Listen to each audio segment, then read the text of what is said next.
History is full of tragedies that started with a split-second choice that turned into a total disaster. I'm Patrick, and today we're digging into some of the most tragic, hard-to-believe deaths on record. From a woman being crushed in an improvised gondola to a worker trapped inside a giant industrial mixing bowl, the end is far worse than you could ever expect. It was July 6, 2015. A county fairground in Bemidji, Minnesota was crowded by early afternoon, with families moving between livestock stalls and food stands under rising heat and steady summer activity that gave no indication of disruption. Jehan Paulson was 43, a public high school biology teacher in Bemidji who lived alone and was well regarded for her practical, steady teaching style and dry humor. She had no public presence and attended the county fair as a long-standing personal tradition, joining her neighbor, Dorothea Cole, 67, and Dorothea's two grandchildren, including 9-year-old Risha. I don't see anything unusual in their setup here. This is just a normal shared family outing. They boarded a portable Ferris wheel gondola operated by a contracted amusement company, with Jehan accompanying Risha while Dorothea remained on the ground. The ride had a minor maintenance history and had passed inspection earlier that day. A drive system malfunction stopped the wheel during operation, and ride personnel attempted to reposition it manually under maintenance procedures, but the effort stalled with Jehan's gondola still elevated above the normal unloading position. The braking and positioning system was not fully locking under uneven load, and as passengers were removed one by one, the resulting weight imbalance and residual mechanical tension allowed slight movement in the wheel, causing the gondola to settle unexpectedly during evacuation. After several attempts to restart the ride and no immediate outside assistance, staff proceeded with an improvised evacuation. They set up an aluminum extension ladder against the structure and began lowering passengers one by one from the stalled gondola. Because the wheel's curve created uneven gaps, passengers had to step carefully while holding the rail for balance. Risha went first and was safely guided across and down the ladder to the ground. I keep thinking if I were in Risha's position, I'd be focusing entirely on just getting off safely and not looking around at anything else. Staff proceeded with a ladder evacuation because there were no immediate high-angle rescue teams on site, and standard reset attempts had failed. With passengers left suspended and the ride still unstable, they opted for a rapid manual evacuation to reduce time at height rather than wait for external responders. As Jehan prepared to follow, the gondola shifted slightly due to residual tension in the braking system and uneven load distribution from the previous exit. In that brief movement, her transition step misaligned with the ladder rung. She instinctively reached to steady herself on the gondola frame, but her body was pushed inward against the gondola's rigid edge as it settled. As the gondola shifted, her upper body entered a narrowing gap between the gondola frame and a fixed structural member of the wheel. When the gondola settled under load, her chest and upper abdomen became trapped within the pinch point. It happened suddenly. With no warning, her upper chest and abdomen were pressed hard against the metal edge. Staff tried to stop the wheel right away, but by that point the system had already locked into place under the load, so there wasn't any further movement they could prevent. Ride personnel quickly reversed the pressure and freed Jehan from the entrapment. Emergency responders arrived shortly after and began advanced resuscitative care, but she was already deceased. Risha had been led away and did not witness the incident. A post-incident medical examination determined the cause of death to be catastrophic blunt force crush injuries, including multiple rib fractures, severe thoracic and pulmonary trauma, a major liver laceration, and extensive internal hemorrhage from chest and upper abdominal compression. Toxicology was negative, and the death was ruled accidental. The incident review found the evacuation placed passengers into an unregulated transition zone between the gondola and ladder alignment, compounded by the lack of a defined high-angle rescue protocol for the ride's stopped configuration. Residual movement in the braking system under load was identified as a contributing factor to the sudden shift that led to the entrapment. My view is the system only works when everything stays in place, and once it doesn't, there's almost no margin left. The fair closed early afterward. Subsequent inspections found multiple safety and documentation deficiencies.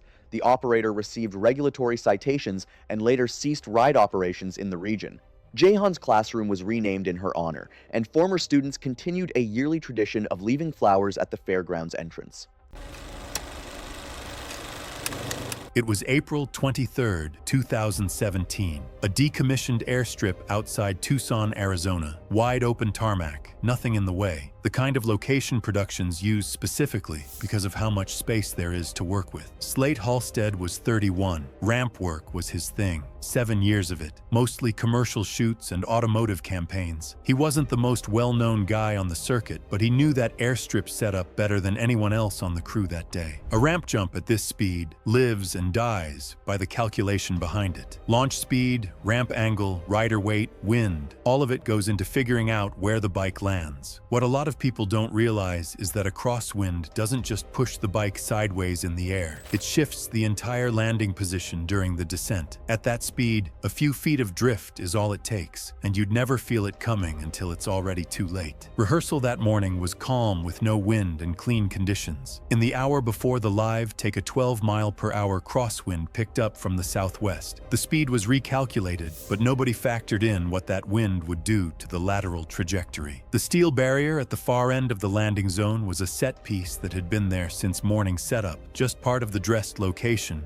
unremarked on by anyone. The take was approved. Slate was told the speed had been adjusted, and the crosswind never came up because the crew hadn't finished running the numbers far enough to know what it would do. He climbed on the bike and lined up at the ramp. That's the part I keep thinking about. He had no reason to believe anything was off. He launched at approximately 79 miles per hour. The arc looked clean from the ground. The crosswind pushed the bike about 6 feet left of the intended landing mark. The front wheel contacted the tarmac at a shallow angle, and the bike pitched forward hard. Slate went over the handlebars at full speed and traveled roughly 30 feet through the air before his left shoulder and the right side of his helmet made contact with the steel barrier. He came to rest on the tarmac, not moving. Air transport was requested immediately. He was airlifted to a regional trauma center, never regained consciousness, and was pronounced dead approximately 6 hours later. The wind recalculation records confirmed what the physical evidence already showed. The crosswind's lateral effect had been noted in the raw data, but never carried through into the final numbers. The steel barrier sat 11 feet from the outer edge of the landing zone, well within where a drifting bike could realistically end up that day. The post-mortem was straightforward. The helmet fractured on the right side. The impact tore small vessels between the brain and the skull, bleeding that has nowhere to go inside a closed space. It built pressure slowly over 6 hours until the brain couldn't keep the body running anymore. The investigation wrapped with an accidental ruling. Both the production company and the safety coordinator were cited. The barrier was removed from the location the same day. It was the 17th of May 2019, and the evening air carried the scent of lavender across the stone terrace of a private chateau in Provence, France, where roughly 180 guests sat at long candlelit tables beneath a canopy of string lights, and a string quartet played near a fountain at the center of the courtyard. Victor Kessler was 64 years old and had built a pharmaceutical distribution empire across Central Europe that made him one of the wealthiest men in Switzerland. He was marrying Odette Marchetti, 29, a former PR executive from Milan who he had been seeing for just under 2 years. Victor's 2 adult sons from his first marriage, Mathis, 34, and Lucas, 31, were both at the wedding, but friends of the family later said neither of them wanted to be there. The marriage was going to trigger a clause in the family trust that redirected a significant portion of Victor's estate, potentially hundreds of millions, to Odette, and both sons had tried through attorneys to get Victor to restructure the trust before the wedding. He refused. Mathis, in particular, had been honestly pretty vocal within the family about what he called a catastrophic transfer of wealth to someone who had been in their lives for less than 2 years. There's a version of this story where the family tension is just background noise and the wedding goes fine and everyone moves on, and the fact that it didn't go that way is something I'm still not fully over. The reception was well underway when the best man stood to give the toast. Glasses of champagne had been poured and placed at every seat. Odette raised her glass, took several sips during the toast, and within roughly 2 minutes began showing signs of distress. She told Victor she felt dizzy and her chest was tight. He initially assumed she was overwhelmed by the evening. Then she collapsed sideways out of her chair onto the stone terrace. Several guests with medical backgrounds reached her within seconds. She was unresponsive, her breathing was shallow and irregular, and her skin had gone pale.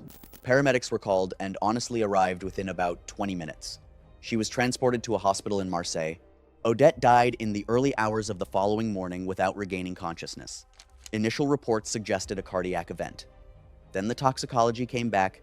The toxicology report identified a lethal concentration of a plant-derived cardiac glycoside in her system, a substance that mimics the symptoms of sudden heart failure and is virtually undetectable without targeted screening. Investigators traced a purchase of the raw compound to an online chemical supplier. The shipping address matched a property owned by Mathis Kessler. Security footage from the venue basically showed Mathis near the champagne staging area roughly 15 minutes before the toast, during a window when the catering staff had briefly stepped away. He was arrested 6 weeks after the wedding at his apartment in Zurich. During the investigation, prosecutors presented evidence that Mathis had researched the compound for months, had consulted with a former university classmate in pharmacology, and had told his brother in a text message 3 months before the wedding that he would do whatever it took to keep the trust intact. Lucas cooperated with investigators. Mathis was convicted of premeditated murder. Victor did not attend the sentencing. Friends said he had not spoken publicly or appeared at any company events since the arrest. I've covered a lot of deaths on this channel, and most of them are tragedies, but this one is different because someone sat at that table and watched her drink it and knew exactly what was going to happen next. It was the morning of August 12, 2017, inside Yellowstone National Park in Wyoming. Summer traffic moved slowly through the park as tourists crowded scenic pullouts and wildlife viewing areas stretching across miles of open wilderness. Margaret Ashcroft was 62 years old and lived in Columbus, Ohio. The previous year had been very hard for her because she had spent most of 2016 and early 2017 moving between hospitals and rehabilitation centers after a long battle with cancer. During her recovery, she watched a lot of television, and her hospital room became full of animal programs and online videos of bear cubs climbing trees, playing in streams, and interacting with researchers. By the time doctors cleared her to travel again, she had one big request, and that was to see a bear in person. The idea didn't sit well with her grandkids because of her age, her recent illness, and the fact that she could not move very fast anymore. She pushed until they agreed to take her to Yellowstone as a celebration of getting better. The first few days of the trip went absolutely fine. Margaret photographed scenery from viewing areas and asked lots of questions about the animals she hoped to see. But when told about park warnings, she chuckled. She kept treating park safety warnings like they were written for careless people and not for her. Every time her grandchildren talked about the dangers of coming in close contact with grizzly bears or bison or the thermal areas, Margaret would bring up the animal videos she had watched in the hospital and say that most wildlife incidents happened because people did not know what they were doing. I want to be honest, if you're not careful with what you consume from the screen, you'll think some edits are real life, and that's what happened to Margaret. On the morning of August 12th,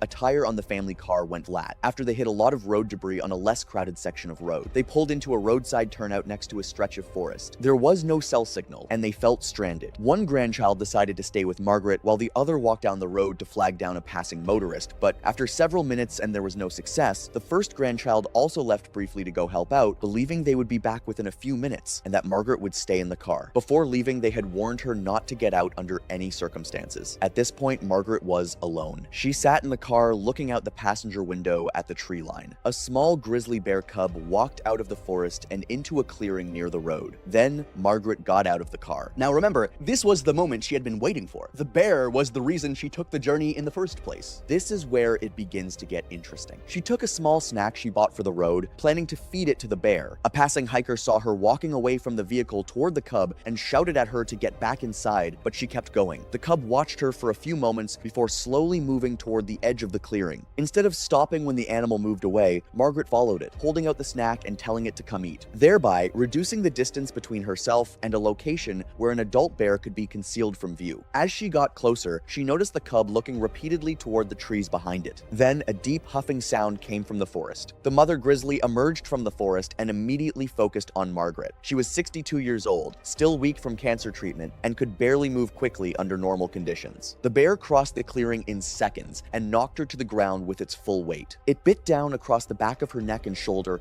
and pinned her against the ground. She had no way to fight back, and no one was nearby to help her. The attack lasted only a short time before the bear moved back toward the cub and retreated into the trees. When the grandchildren came back, Margaret was not in the car. They searched the area and found disturbed vegetation, bear tracks, and the snack pack near the edge of the tree line. Park rangers were called immediately and located Margaret a short distance from the road. She was declared dead at the scene. The medical examiner required reported her cause of death as fatal traumatic injuries consistent with a grizzly bear attack, including severe lacerations, crush injuries, and massive blood loss. Investigators ruled it a fatal wildlife attack. Park officials later used the case as an example of how watching animal videos can make people believe they understand wild animals when they do not. It was January 11th, 2016, and the production floor of a chocolate manufacturing plant in rural Georgia smelled overwhelmingly sweet, where a row of open tempering tanks held liquid chocolate at roughly 120 degrees along an elevated walkway above the mixing line. Slow-moving agitator paddles beneath the surface kept the chocolate circulating in each tank. Winston Dabney was 22 years old, from a small town nearby, single, still in his first 6 months at the plant. It was his first real factory job out of community college, and he was still in his probationary period, which meant his review was coming up in about 2 weeks. And a co-worker later said Winston had been picking up every task he could, volunteering for stuff that wasn't even his job, trying to make sure nobody had a reason to let him go. His mother said the job meant more to him than any he had before. She said it was the first job he ever had that came with a badge, and he treated it like it actually meant something. That badge is the detail I can't shake from this one, because it tells you how much this job meant to him, and how new he still was to understanding what these machines could do. That afternoon, a sensor on the walkway above one of the tempering tanks flagged a blockage. Winston grabbed a long-handled tool and leaned over the railing to try to clear it, which is apparently what the guys on the line did instead of draining the tank, because draining it meant losing an entire batch. The tool slipped. He reached for it, and his weight shifted over the railing. He went over the side into the tank. The chocolate was roughly 120 degrees Fahrenheit. He could move, but not effectively. The interior walls of the tank were smooth stainless steel with nothing to grip. No rungs, no ladder, no retrieval system. The slow-moving agitators beneath the surface kept pulling the liquid in a steady, circular current that worked against him every time he tried to push toward the edge. He could move his arms, but with nothing solid to grab onto and the agitators constantly shifting the liquid around him. Every attempt to reach the wall just burned more energy without getting him any closer. Co-workers on the walkway could see him struggling, but could not reach him without going in themselves. Co-workers lowered a hose and then a long-handled paddle into the tank, but he couldn't hold on. His hands kept sliding off, and the smooth walls gave him nothing to brace against while he reached. I need you to sit with the mechanics of this for a second, because this isn't water. The walls were slick. The agitators kept pulling him off balance, and every time he braced his hands against the steel, they just slid right off. He was burning energy, fighting the current and the surface and getting nowhere. He exhausted himself fighting the slick walls and the agitator current, and once his strength gave out, he couldn't keep his head above the surface. He went under near one of the agitator arms and became trapped against the side of the tank. Emergency responders pulled him out, but he had been under for several minutes. He was pronounced dead at the scene.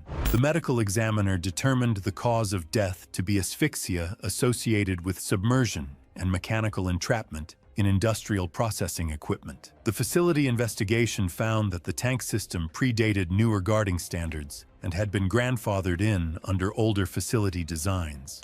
The walkway railing height was below current requirements, and the maintenance platform lacked any fall arrest equipment, and that sensor maintenance was routinely performed with the tank full, in violation of the plant's own written procedures.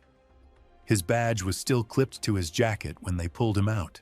His mother told investigators she keeps it in a drawer at home. It was September 8th, 2020. A community park in Columbus, Ohio was quiet by late afternoon under overcast skies, with low foot traffic and an outdoor fitness area near the parking lot that appeared unchanged from previous years. Kwame Asante was 37, a licensed HVAC technician with over 11 years of residential and light commercial experience and 2 state certifications. He was a father of 2 daughters in a shared custody arrangement following a separation in 2018. After his commercial gym closed during the early pandemic period, he began using an outdoor fitness area at a community park after work as a simple routine rather than structured training. I can see this more as a quick after-work habit than anything intentional or risky. The park's fitness area had a few metal exercise stations, all bolted down into concrete.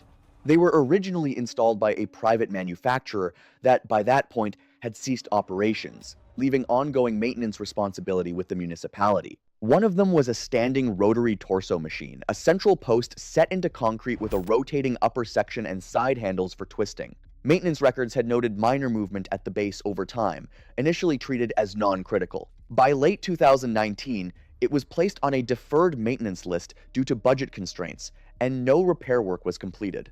Over time, a hairline crack in the footing widened, and 2 of the 4 anchor bolts gradually loosened.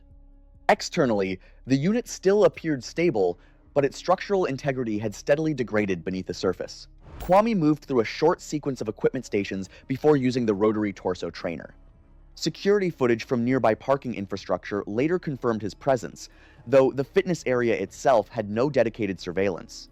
He began a set of twisting repetitions, first left and then right, gradually increasing force as the set progressed. During a rightward rotation, the already compromised footing failed as the cracked concrete and loosened anchor bolts gave way. The upright post lost structural integrity. In the entire assembly, several hundred pounds of steel and concrete shifted abruptly and collapsed laterally. I don't usually think of outdoor gym equipment as something that can just fail like this, but once the base goes, that's exactly what happens. Kwame's hands remained on the handles as the structure fell, limiting his ability to react. The metal frame struck his upper chest and shoulder before pinning him against the ground. The weight of the unit compressed his chest and upper torso against the concrete surface, trapping him beneath it. A nearby park visitor heard a sharp crack and metallic impact and called emergency services while moving toward the scene. Kwame remained partially conscious but was unable to free himself. A second bystander attempted to assist, but the structure could not be moved by hand.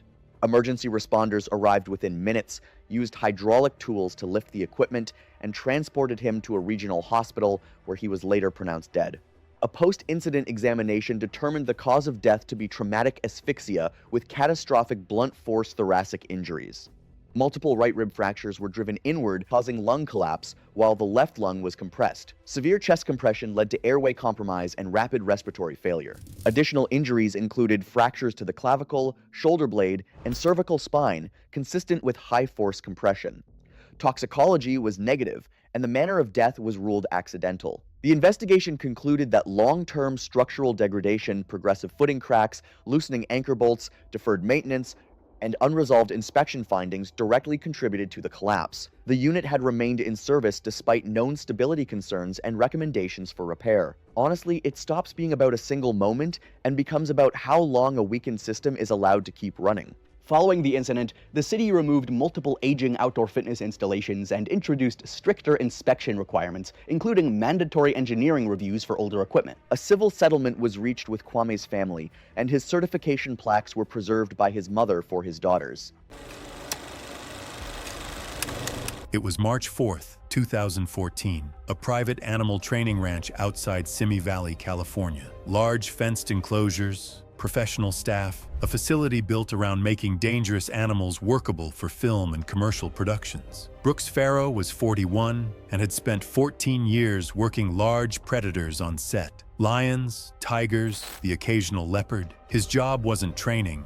He was the handler, the person who actually went into the enclosure with the animal during a take. 14 years without a serious incident. In that world, that's not nothing. Tigers used in film are trained to follow basic cues and tolerate people, but trained is not the same as tame. When conditions are right, they comply. Change enough of those conditions, and all of that goes out the window fast. An adult male Bengal can weigh up to 550 pounds, and that shift from calm to not calm can happen in under a second. The animal that day was a 430-pound male Bengal that had been on location since 6 in the morning. By early afternoon, that's over 7 hours in a working environment. The first 2 takes ran long, and between them, the handlers noticed it was vocalizing more than usual. a low, repetitive sound. Not aggressive, just wound up. There's a difference, but neither one is a good sign. It was also 91 degrees that afternoon. Brooks had worked with this particular animal plenty of times and felt he had a red on it. That familiarity probably worked against him.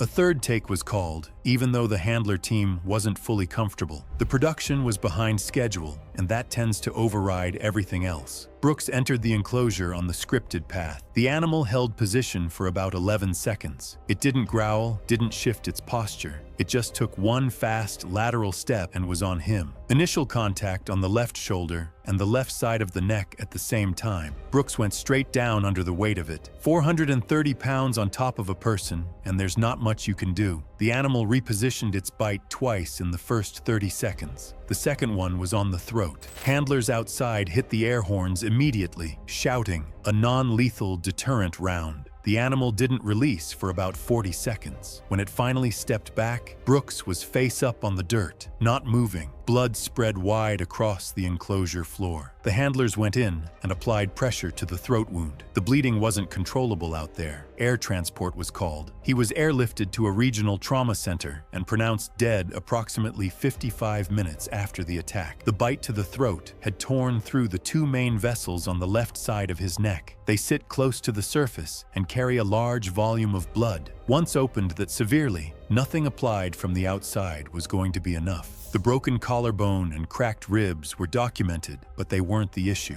The animal was not put down. A behavioral review determined it was reacting to stress. 7 hours on location, repeated takes, and 91-degree heat pushed it past what it could handle. That finding shaped everything that followed. The ranch was cited for failing to enforce adequate rest periods for working animals and for allowing production pressure to override the handler team. Brooks had raised concerns before the third take. That was documented. The case was closed as accidental. The ranch suspended all film animal work pending review. When it resumed, the roster was significantly smaller.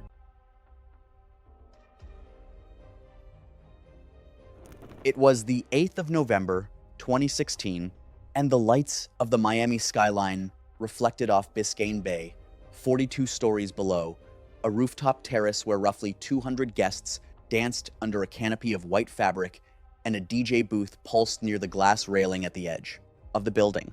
Harlan Cray was 48 years old and had co-founded a hedge fund in his early 30s that grew into one of the largest alternative asset managers on the East Coast. Industry publications estimated his personal fortune at just under $2 billion.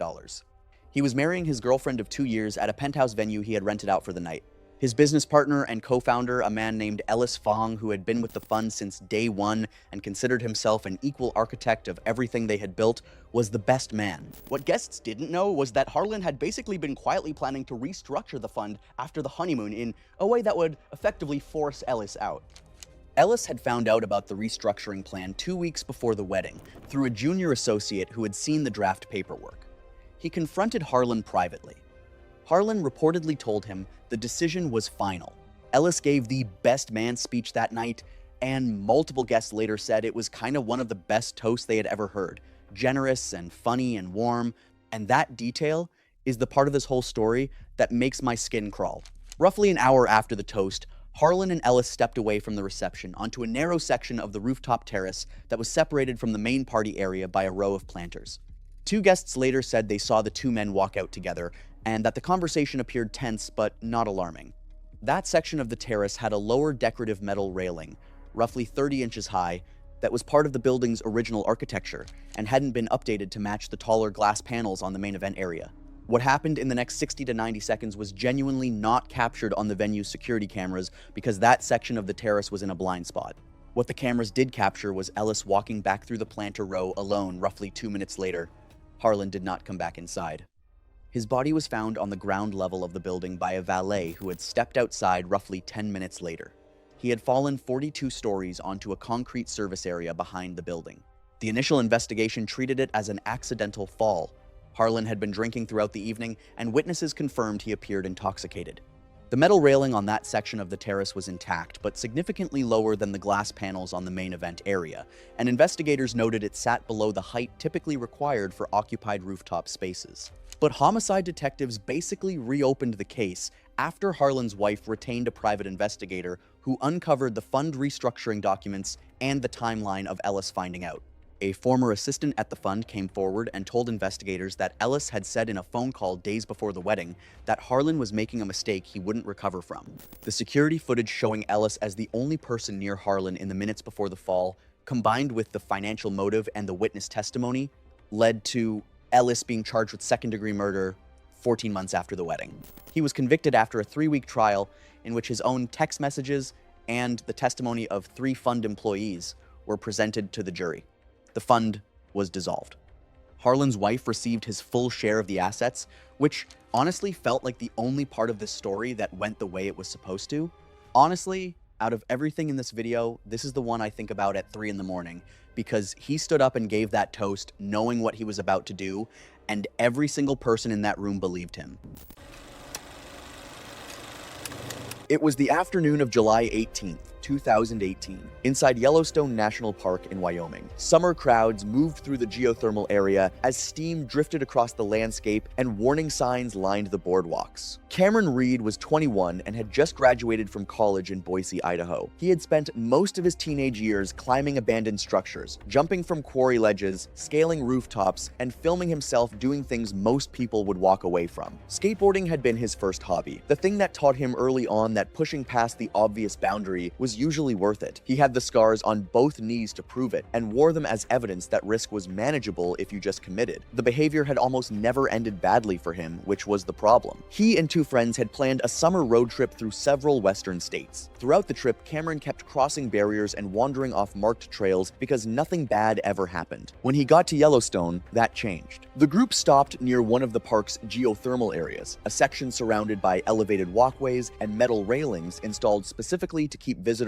off the ground surrounding the hot springs. Rangers had posted clear warnings throughout the area, explaining that the thin mineral crust around thermal features could break without warning, and that extremely hot water sat directly beneath the surface. Cameron read the signs, laughed, and decided they were for nervous tourists. He even joked that if the ground was really dangerous, the park would have put up a bigger fence. He had brought his skateboard from the car even though skateboards were not allowed in Yellowstone's thermal areas. His stated intention, which he announced to his friends before stepping over the railing, was to set the board down on the crust, stand on it, and take a photograph. He wanted proof that he had skated, or at least stood on a board, in a place where no one else would. He said it would make the best video of the trip. His friends pointed at the warning signs and told him not to do it, but Cameron brushed them off and stepped over the railing anyway. What I keep thinking about is those 2 friends standing there with the camera. They shouldn't have enabled him or even offered to take those shots, because what happens next is what they would have to live with for the rest of their lives. After the first step held, Cameron looked back at his friends with obvious satisfaction. Then he took a second step. The second step seemed to confirm everything he already believed. He lowered the skateboard onto the crust and stepped forward to position it. For a moment, nothing happened. Then the surface beneath him suddenly gave way. His right leg plunged straight through the crust. Cameron managed to pull his leg free immediately, but the damage had already been done. Severe burns covered his right leg and significant portions of his lower body from the brief contact below the surface. His friends reached him within seconds, while nearby visitors called for help immediately. Emergency treatment began on site when park rangers and medical personnel arrived before arranging his evacuation from the area. Cameron was first transported to a local medical facility and later transferred to a specialized burn center because of how severe the injuries were. The burns became infected over the following weeks and eventually led to organ failure. Cameron Reed died later that summer. The medical examiner recorded his cause of death as complications from severe thermal burns, including sepsis and multi-organ failure. Investigators classified the incident as an accidental thermal area fatality caused by ground collapse after the victim crossed a clearly marked safety barrier and entered a restricted zone. Water beneath the crust had reached temperatures capable of causing catastrophic burns within seconds.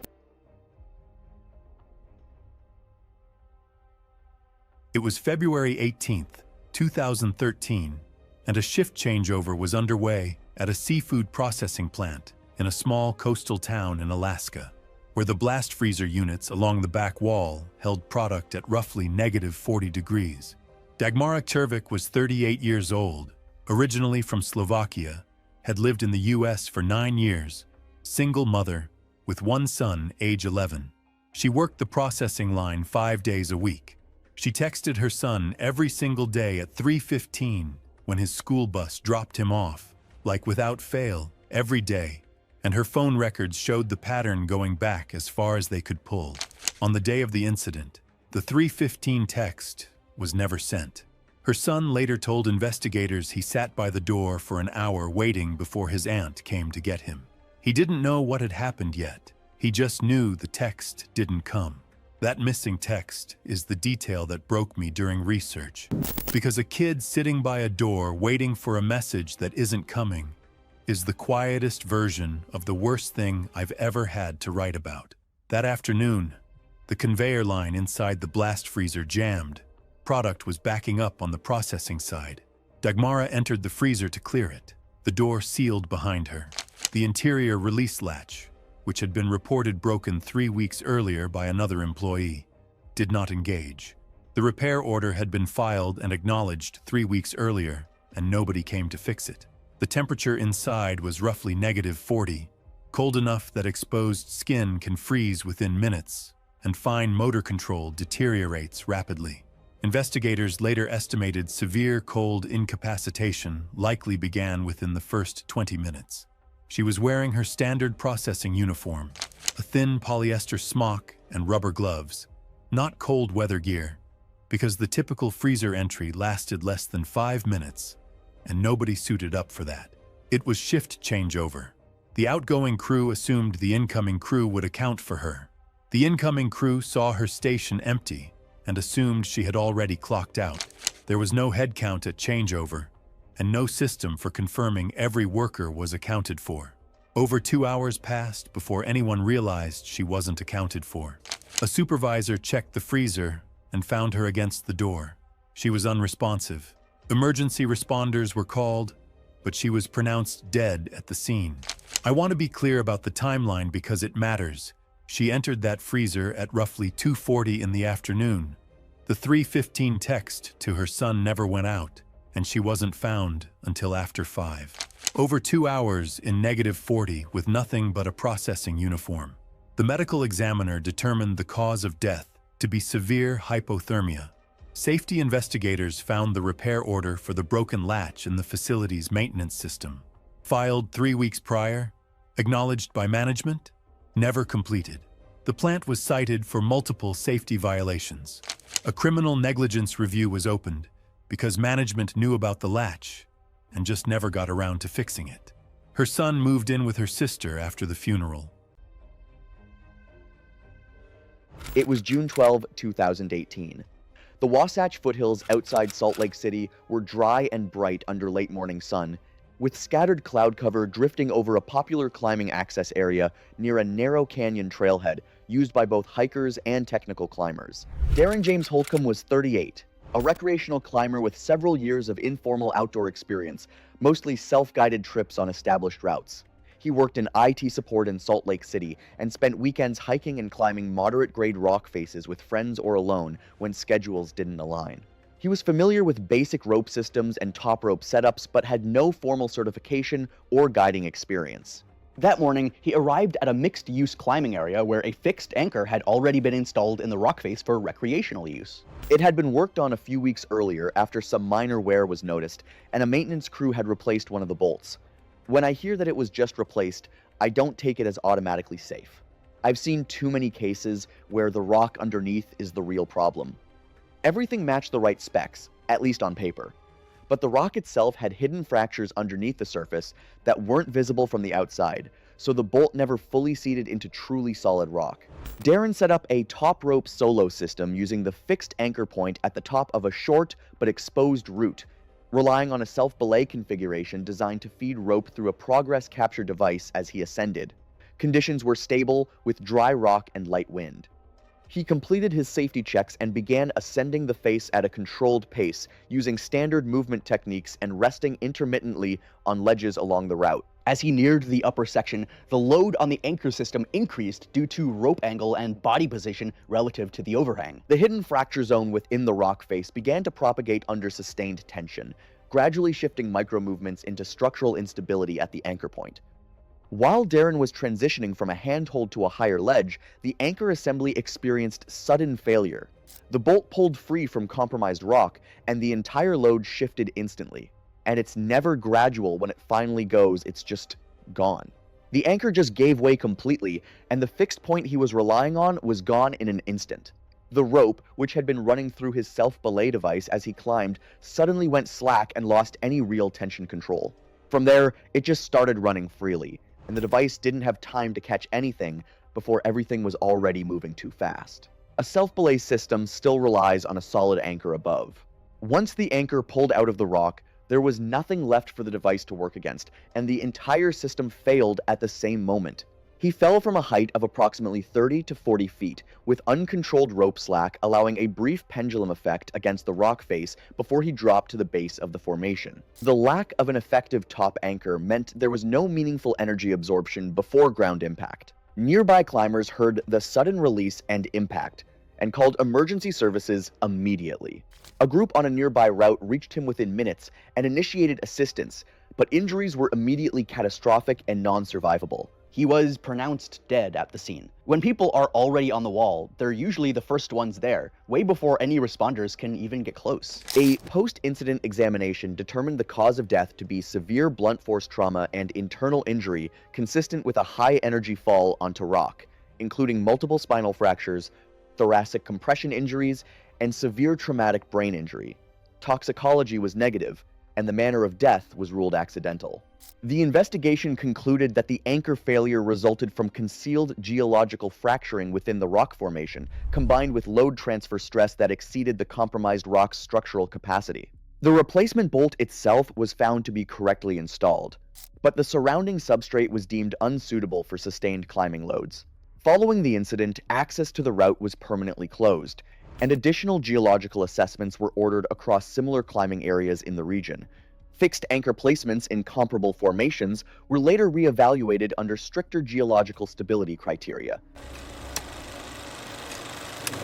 It was July 12, 2015, a fairground lot in Central Texas. A traveling stunt show had been set up there for 3 days. A steel cannon on a trailer, a landing net staked into the ground about 120 feet out, and a crowd that showed up each afternoon expecting a good time. Lund Cavett was 34 and had been doing this for 9 years. He started out in small circus shows across the Southeast before moving into traveling stunt exhibitions around 2011. By that summer, he was one of the more experienced human cannon performers working the circuit. Most people in the crowd never caught his name, and that was fine by him. He just showed up, did the job, and moved on to the next town. Here's something most people don't know about this stunt. There's no actual explosive powder involved. The cannon uses compressed air. The performer gets loaded into the tube. The mechanism fires, and they come out somewhere between 50 and 70 miles per hour. Sounds simple enough, but when you break it down to just a person and a net, it stops feeling like entertainment pretty fast. The show had been running 3 straight days in the Texas summer heat. The night before, irrigation runoff from a lot next door had soaked into the ground around the far anchor side of the net. 2 stakes on the right side had shifted. Not dramatically, maybe 4 to 6 inches from where they'd originally been set, but in rigging, 4 inches is not a small number. A crew member noticed the ground was softer than usual that morning and didn't do anything about it. By the afternoon, the pre-show check got cut short. They were running behind, and the crowd was already waiting. From the launch platform,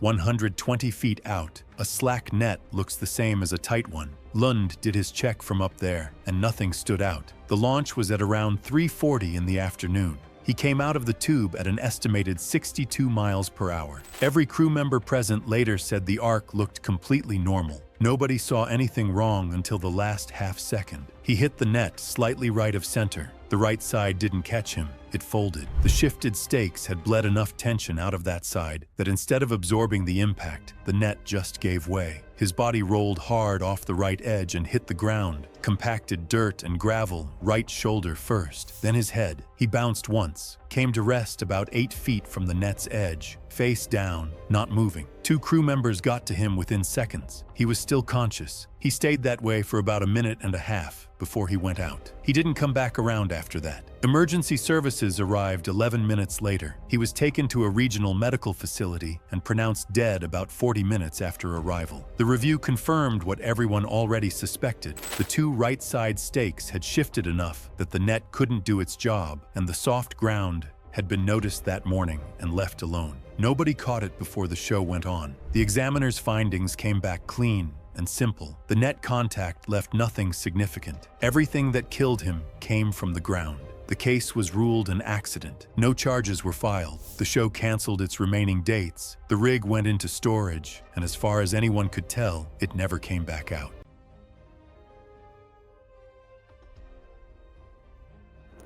It was the 14th of September 2018, and the late afternoon sun cast long shadows across a private vineyard estate in Napa Valley, California, where a 60-foot tethered hot air balloon in custom ivory and gold sat anchored to the ground near a row of grapevines, and a small crew prepped the basket for flight, while roughly 200 guests milled around cocktail tables on the lawn. Colton Trask was 44 years old and had founded a logistics software company in his late 20s that grew into one of the largest freight management platforms in the country. Business publications estimated his wealth at over $2 billion. He was marrying his second wife, a former brand consultant he had been with for like 3 years. And the wedding budget was reportedly around $4.2 million, an honestly crazy amount, considering what happens. His wedding planner later said Colton had a list of what he called moments, specific shots and scenes he wanted captured throughout the day, and the hot air balloon photo was at the very top of it. He had been talking about this specific image for months, him and his fiancée floating above the vineyard with the valley and the sunset behind them. The balloon operator told him the weather window was honestly marginal that evening. Winds were gusting above what they normally flew in, and they recommended rescheduling the flight to the following morning, when conditions were expected to be calmer. Colton reportedly insisted the evening light was essential to the shot, and that rescheduling wasn't an option. His planner said she basically watched him wave off the recommendation without a second thought, the same way he apparently made every other decision that weekend, quickly and with total confidence that his version was the only one that mattered. Honestly, the money is what keeps messing me up with this one, because at some point, a $4 million wedding stops being about love and starts being about proving something. And whatever he was trying to prove cost him everything. The balloon's pilot completed his pre-flight check and lifted off with Colton, his fiancée, and a photographer in the 6-passenger basket. The tether line kept it within about 60 feet of the ground. The first few minutes were honestly smooth, and the photographer later said that the light was basically exactly what Colton wanted, warm and golden with the vineyard rows stretching out below them. He got several good frames. Then a gust hit the balloon broadside, harder than anything in the earlier forecast and strong enough to visibly bend the tether cable before it gave. The envelope lurched, and the basket swung hard to the left, hard enough that all 3 passengers grabbed the rim while the pilot fought to stabilize. The tether cable, which had been rated for the balloon's weight under normal vertical load but not for the kind of lateral stress a sustained crosswind puts on an anchor point, tore free at the ground anchor point. The balloon drifted loose, rising slightly as it moved and picking up speed with every second. Without the tether, the balloon moved fast, carried sideways by the wind over the tree line at the edge of the vineyard. The pilot opened the crown vent and attempted a controlled descent, but there wasn't enough clearance.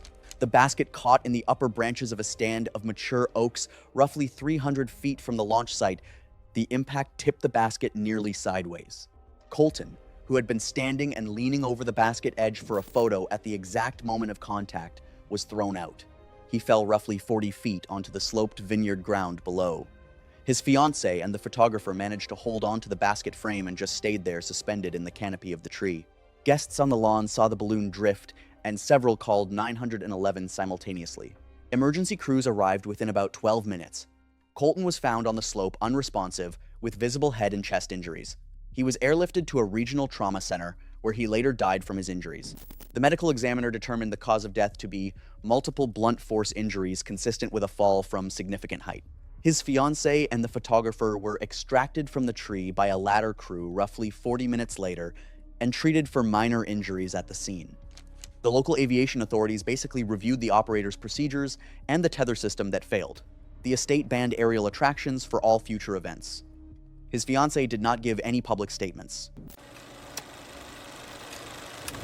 It was the evening of October 3rd, 2018. Inside Yellowstone National Park in Wyoming, autumn traffic moved steadily through narrow mountain roads lined with forests and steep drop-offs, while wildlife activity picked up before sunset. Hudson Brooks was 28 and worked as a marketing executive from Denver in Colorado. He was not really an outdoor person, and he also had this fear of wild animals and remote areas where he felt far from help. But he had been trying to woo a woman for months, but when she finally agreed to go on a date with him, she suggested Yellowstone because she loved nature and wildlife photography. This made Hudson feel uneasy immediately, and he thought about suggesting somewhere else, but was worried it would make him look boring or not man enough. So he agreed to go, even though everything about the trip made him uncomfortable. The date went better than he expected. They visited scenic overlooks, watched bison grazing in open meadows, and stopped at several thermal areas throughout the afternoon. Hudson gradually relaxed as the day went on. By late afternoon, they were driving along a winding stretch of road with dense forest on one side and a steep canyon on the other, protected by a guardrail. Traffic was steady and the road was narrow. Just before evening, his girlfriend spotted movement on a distant hillside. A group of wolves was moving through an open clearing several hundred yards away. Wolf sightings in Yellowstone are rare, and many visitors spend days hoping to see one. She got excited and told Hudson to pull over. She pointed out a proper wildlife viewing turnout a little further ahead and told him to drive there. The turnout was already visible ahead, and several other vehicles were parked there watching the wolves safely. A roadside sign near the entrance identified it as a designated wildlife viewing area. Hudson waved off the idea of using the designated viewing area. The turnout was only a short distance ahead, but he insisted the wolves might disappear before they reached it. Not wanting to look inexperienced in front of her, he pulled over immediately. His girlfriend pointed out that the curve did not look like a safe place to stop, but Hudson dismissed the concern and said they would only be there for a minute. The spot he chose sat just around a blind curve in the road. The shoulder was very narrow there, and most of his car sat close to the travel lane, while the passenger side was only a short distance from the guardrail. A roadside warning sign nearby instructed drivers not to stop along that section of road because approaching traffic had limited visibility around the curve. Neither of them seemed to notice how dangerous the position was. They sat watching the pack move steadily across the valley, while his girlfriend tried to photograph them through the open window. And I keep thinking about that moment right there. Both of them watching wolves in the distance. The date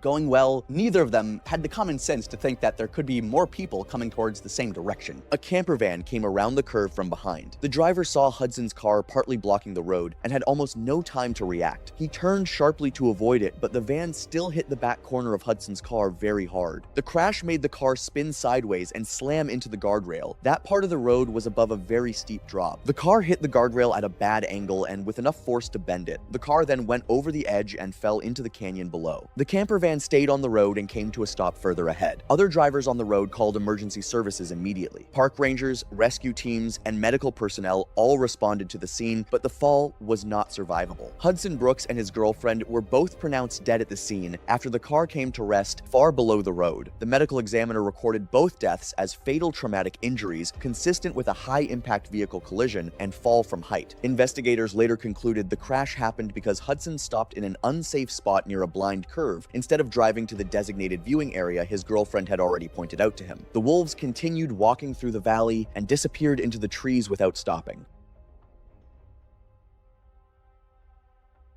It was November 15th, 2018, and the production floor of a tire component factory in a small city in Tennessee was running a Saturday overtime shift where the rubber calendar machines lined one wall of the building, and the smell of heated rubber compound filled the space from floor to ceiling. Ilinca Petraci was 33 years old, originally from Romania, had lived in the US for 6 years, divorced, one child in elementary school. She normally worked a different line, but had volunteered for the Saturday overtime. She was saving for a car and kept a folded envelope in her back pocket with a printout of a used car listing she had been watching online for 3 weeks. Her co-worker later told investigators Ilinca checked the listing on her phone during every break. The car was a silver sedan with about 60,000 miles, and the price had dropped twice already, and she was basically just waiting for it to drop one more time.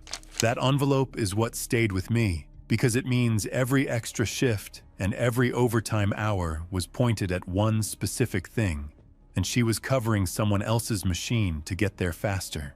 The calendar machine she was operating that day used 2 massive heated steel rollers, each roughly 3 feet in diameter and heated to over 200 degrees Fahrenheit, turning at a set speed to press rubber compound into flat sheets. The gap between the rollers, the nip point, is where the rubber gets compressed, and anything else that gets pulled in. She knew the machine, but not its specific tendencies on that line, the way a regular operator would know which spots jammed and how the rubber pulled at different temperatures. Roughly 4 hours into the shift, a strip of rubber compound jammed between the rollers. She reached in to pull it free while the rollers were still turning, which is something the regular operators on that line also did, because stopping and restarting the calendar took almost 20 minutes, and nobody wanted to lose that time. Her glove caught the roller surface, then her hand, then her arm. The machine pulled with a force that no human grip could resist, steady and mechanical and completely indifferent. 3 co-workers hit the emergency stop within seconds of each other. A reverse bar beneath the rollers was never activated, and investigators concluded nearby workers either couldn't reach it or weren't trained to use it. But the roller's mass meant they didn't stop instantly. The machine continued rotating briefly after the emergency stop due to roller inertia. Engineers who reviewed it later estimated several inches of additional travel before the rollers fully stopped. That doesn't sound like much until you understand what's between them. I'm not going to describe what the investigators documented at the NIP point, because I think you understand what 2 heated steel rollers do to a human arm, and the medical examiner's report is specific enough. She was conscious when co-workers reached her. Paramedics arrived within minutes and transported her to a trauma center. She arrived in critical condition, with catastrophic crush injuries and massive blood loss. She died during surgery. The medical examiner determined the cause of death to be hemorrhagic shock and catastrophic crush trauma sustained at an industrial roller nip point. Compliance officers cited the factory for failure to implement lockout procedures during jam clearing. The factory had a written policy about stopping the machine before clearing jams, but basically nobody followed it because it cost too much production time, and everyone on that floor knew it. The car listing envelope was returned to her family with her personal effects. It was October 3, 2021. A scenic overlook along a state forest road in Washington state was quiet and cold at mid-morning under an overcast sky, with the valley below in full autumn color and only a few vehicles in the parking area. Garrett Tillinghast was 27, a remote data entry contractor in Tacoma who spent his free time photographing landscapes in relatively undiscovered locations found through hiking forums and older travel blogs. He worked alone on most trips, had no technical climbing background, and relied on basic footwear and minimal outdoor gear when visiting remote viewpoints. He arrived at a scenic overlook in Washington state to take photos of the valley and spent time shooting from the paved walkway near a wooden split-rail safety fence. That fence looks a lot more solid than the ground actually feels once you're standing near it. Just beyond that fence was a narrow strip of rocky ground. Then a steep drop made up of loose shale and moss-covered stone falling about 60 feet down to a talus field. At the entrance, there was a state forest sign with a ranger contact number, but he never ended up using it during his visit. After a period of shooting, Garrett placed his phone briefly on or near the upper rail while adjusting for a wider shot.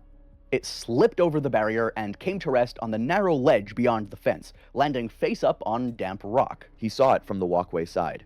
The ranger station was several miles away, but he did not immediately seek assistance.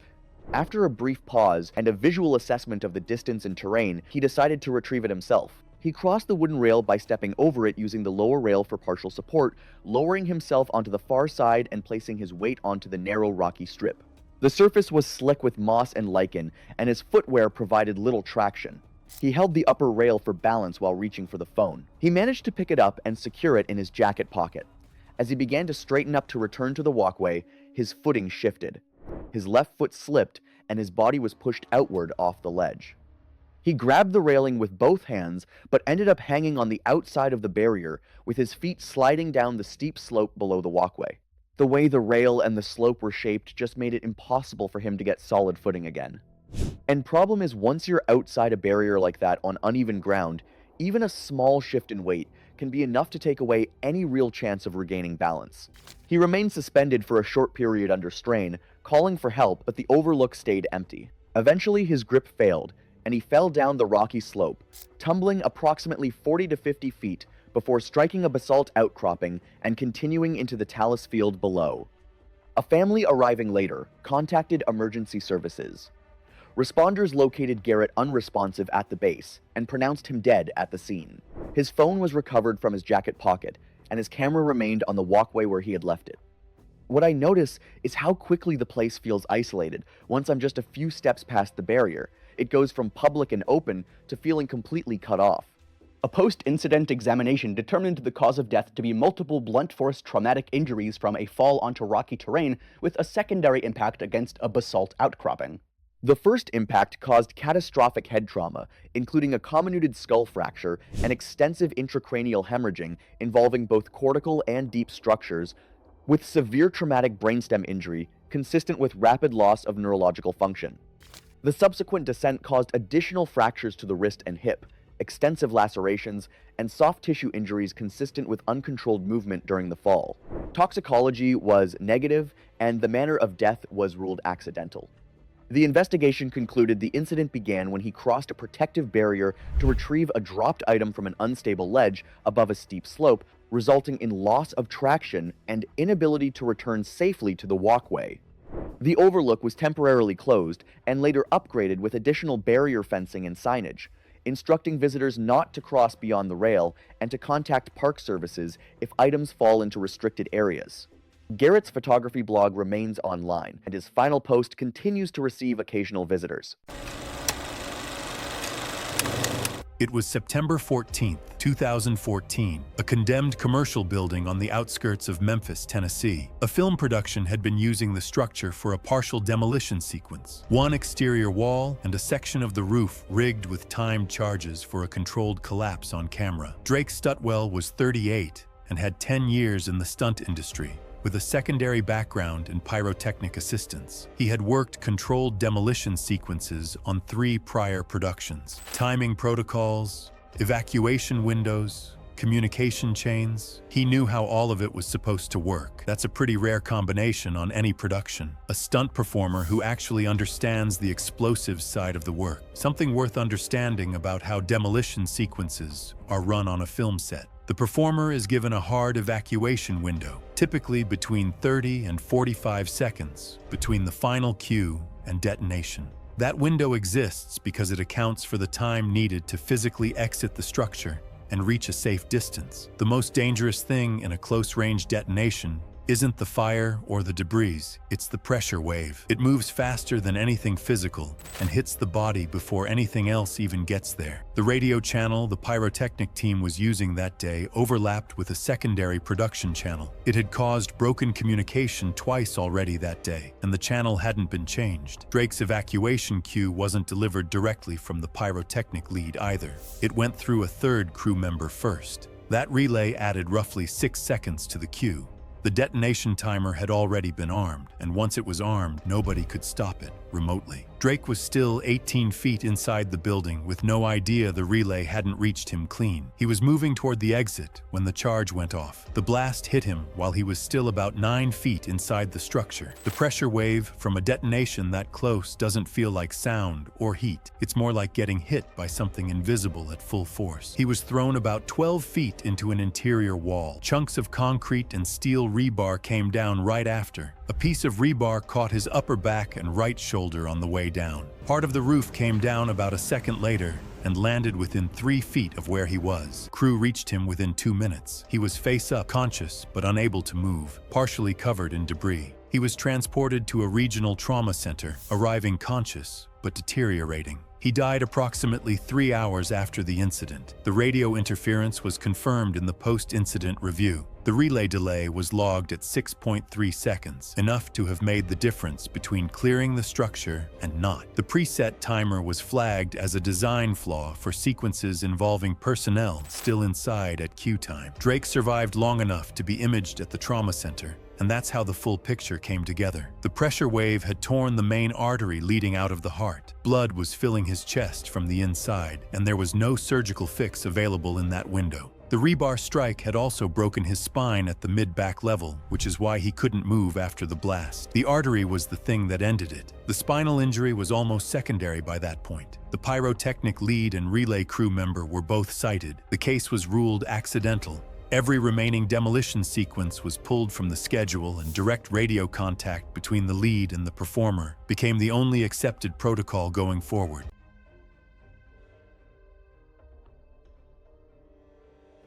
It was the 22nd of June 2017, and a warm evening breeze moved across a cliffside terrace at a private estate in Southern California, where roughly 200 white chairs faced a floral arch at the edge of a manicured lawn overlooking the Pacific Ocean, and the low thrum of a helicopter grew louder from somewhere behind the tree line. Ilan Masudi was 51 years old and had built a chain of luxury mixed-use residential towers across the West Coast over the course of 2 decades. He had been profiled in multiple business magazines for the scale and speed of his developments, with one outlet calling him the most aggressive developer on the West Coast. Friends later said Ilan had a deep need to control every room he entered and kinda treated events in his life like public performances, like genuinely every single one. He had arrived at his own 50th birthday party by helicopter the year before and personally posted the footage online. For the wedding, he wanted to land on the terrace in front of the seated guests, step out, and walk straight up the aisle to the ceremony. The pilot reviewed the terrace in advance and basically told Ilan the landing zone was tight with limited clearance on 2 sides and asked that the first 3 rows of chairs be moved at least 20 additional feet from the pad.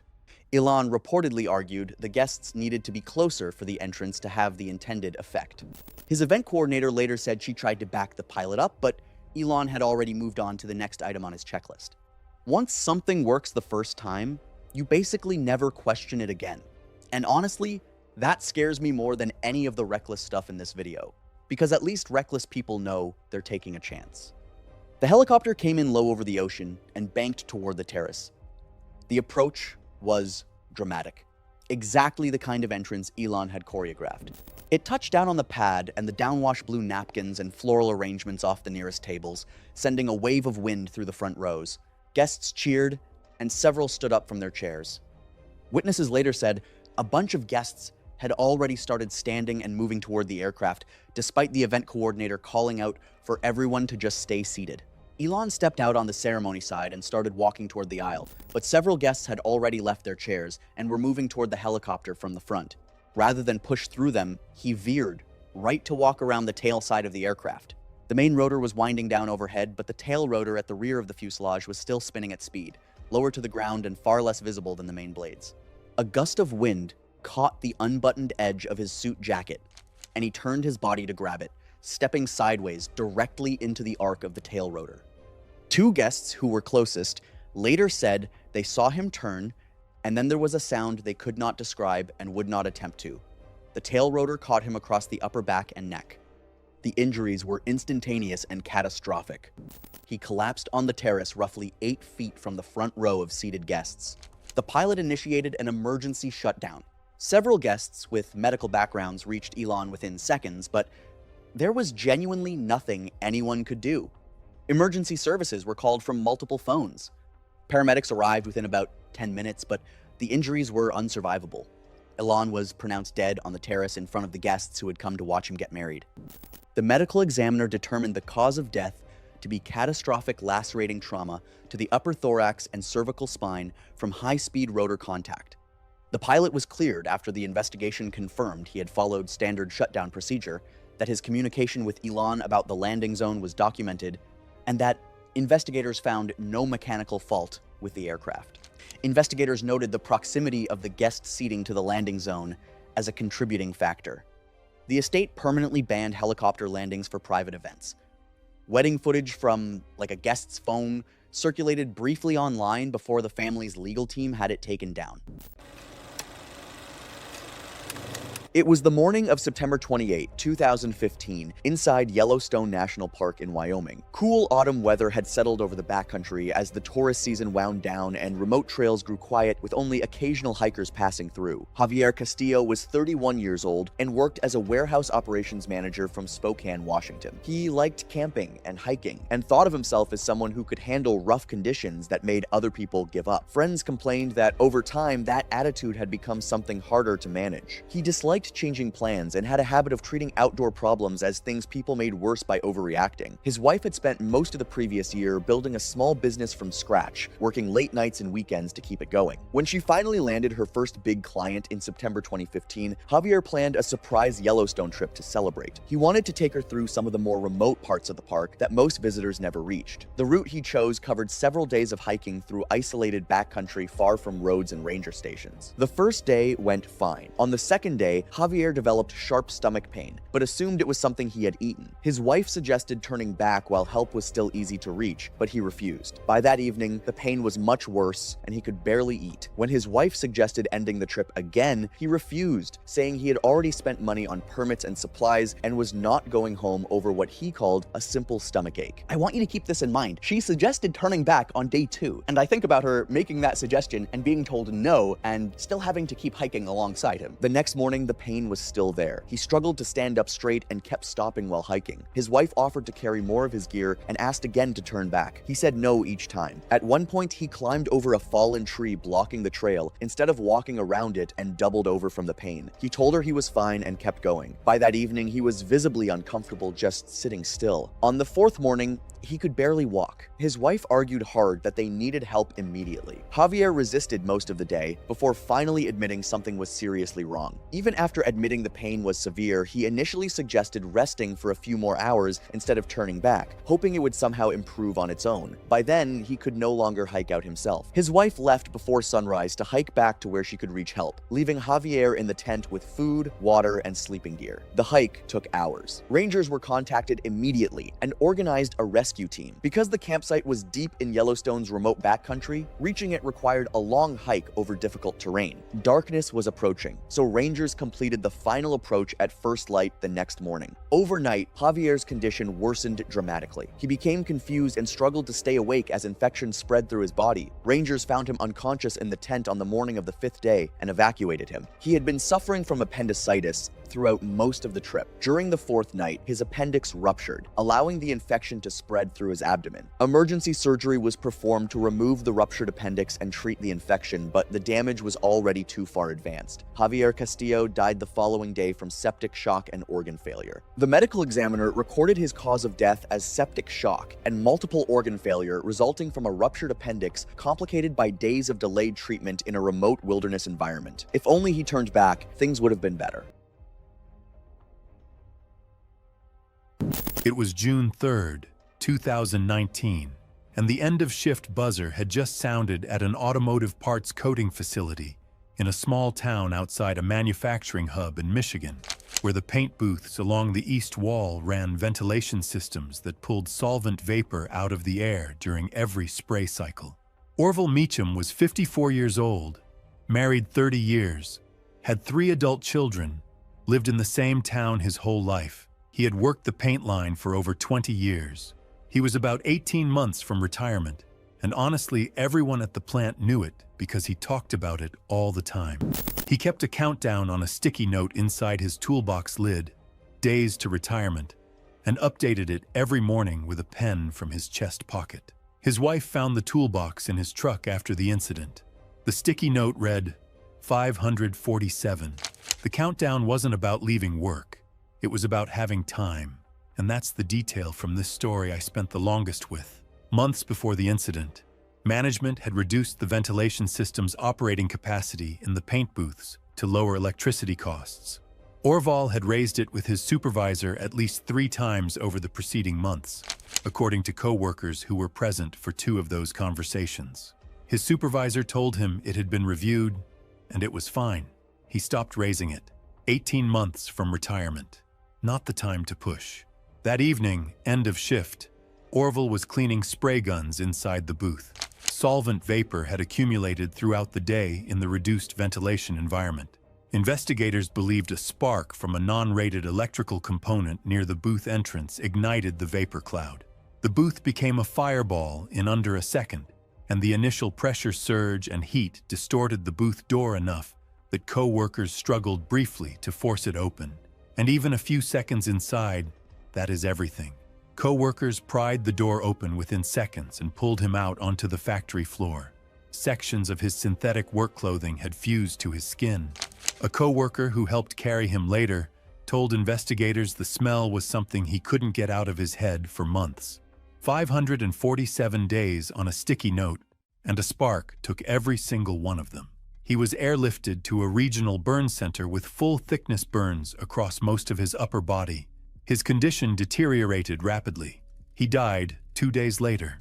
The medical examiner determined the cause of death to be multi-organ failure secondary to extensive thermal burns sustained in a solvent vapor flash fire. Investigators reviewed whether management decisions contributed to the unsafe vapor conditions, and the maintenance log showing the exact date it was turned down was entered into evidence. Workplace safety regulators issued citations. The facility was shut down pending a full review. It was August 14, 2017.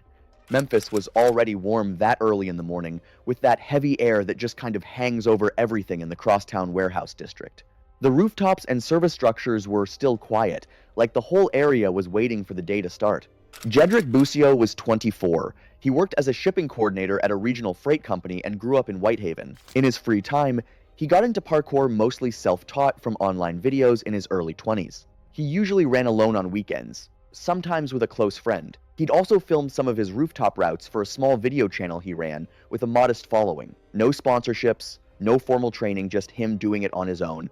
5 days earlier, a contracted HVAC technician had performed maintenance on a rooftop service hatch in the same district. I don't usually think much about rooftop spaces like this, but they always have more hidden access points than they first appear to. After the work was completed, the locking mechanism was not properly re-engaged, leaving the panel appearing closed but not actually secured. The issue went undocumented and was not noticed during routine exterior inspection.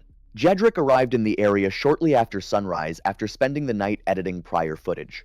His recording setup was already familiar to him, a chest-mounted camera and a phone rig used for secondary angles.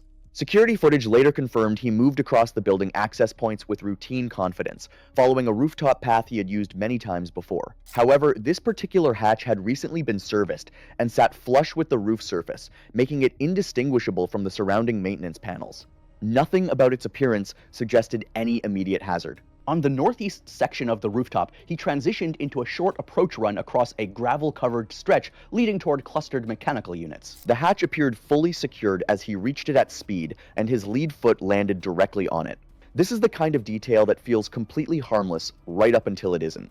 The panel gave way immediately under his weight, offering no meaningful resistance, and he dropped through the opening as his momentum carried the rest of his body forward. His lower leg went through first, followed by a violent forward rotation that pulled his torso and upper body into the shaft. He fell approximately 2 stories into the shaft, striking internal structures before impacting a concrete landing at the base of a fixed metal ladder. The impact was immediate and severe, consistent with an uncontrolled oblique fall and secondary collision with structural surfaces during descent. A nearby resident heard a heavy impact, but did not recognize it as a fall and did not contact emergency services. Jedrick was not immediately discovered due to the concealed nature of the shaft and limited rooftop access. He was found several hours later after his friend, unable to reach him, located his parked vehicle and alerted building personnel. I always find it strange how something that loud can still be dismissed in a space like this.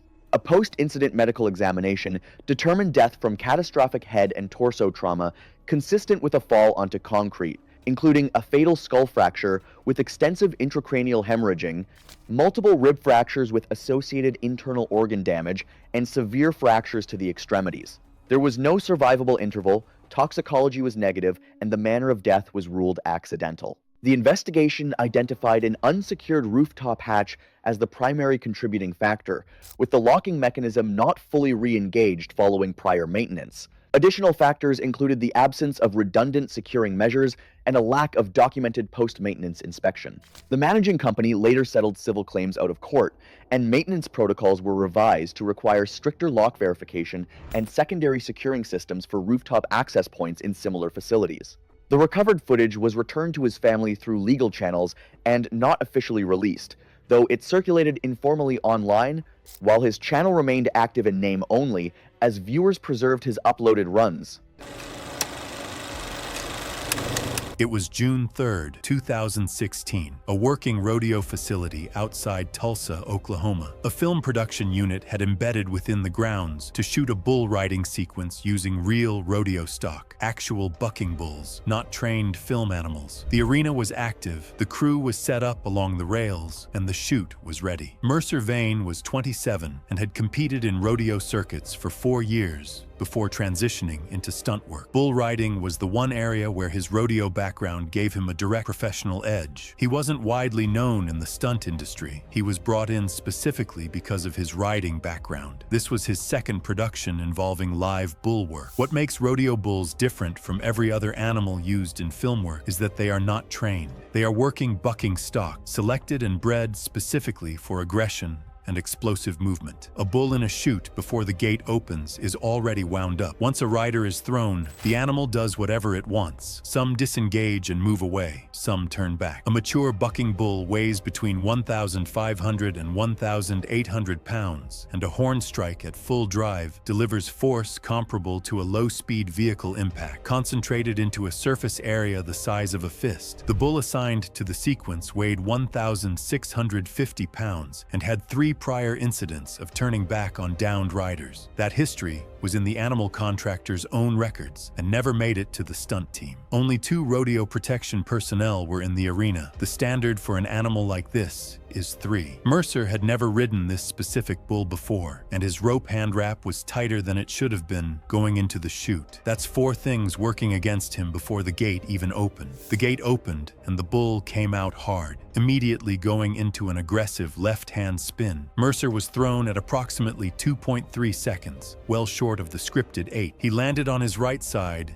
and his rope hand stayed partially caught in the wrap, briefly tethering him to the animal's movement. The bull turned back. First contact was a downward drive of the head into Mercer's right side just below the ribcage. He was lifted off the ground and thrown forward. The bull followed. Front hooves came down on his lower back and pelvis as he landed face down. The 2 bullfighters engaged and redirected the animal. Total contact time was approximately 8 seconds. Mercer was face down, not moving. There was visible deformity along the right side of his torso. On-site medical personnel responded immediately. Air transport was requested. He was airlifted to a regional trauma center and pronounced dead approximately 90 minutes after the incident. The bull's behavioral file was reviewed after the incident. The 3 prior pursuit incidents were all in the contractor's own records and had not been shared with the production. The 2 bullfighter setup was confirmed as below the recommended threshold for an animal with that profile. The rope hand wrap issue was noted in witness statements, but was not cited as a direct contributing factor. What the horn strike did internally only came together once the examiner's findings came back. The impact to the right side of his torso ruptured 2 organs that bleed heavily once damaged and can't be reached or slowed down from outside the body. By the time he reached the trauma center, the bleeding inside his abdomen had already gone past the point where surgery could do anything meaningful. The broken pelvis, fractured vertebrae, and broken ribs from the trampling were all documented, but the examiner was clear about what actually ended things. The animal contractor and the production company were both cited, one for withholding the bull's behavioral history, the other for the understaffed protection setup. No individual was charged. The bull was retired from rodeo and film work permanently. Mercer had 4 years of competitive riding behind him and had walked away from every one of them. That morning in Tulsa was the first time he didn't.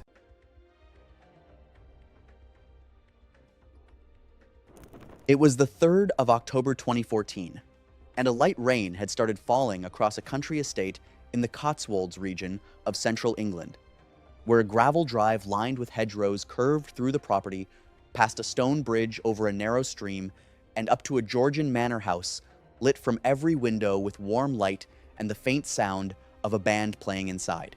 Declan Ashworth was 56 years old and had made his fortune as an early investor in fintech companies across Europe, building a portfolio that grew into a fortune estimated at over $3 billion.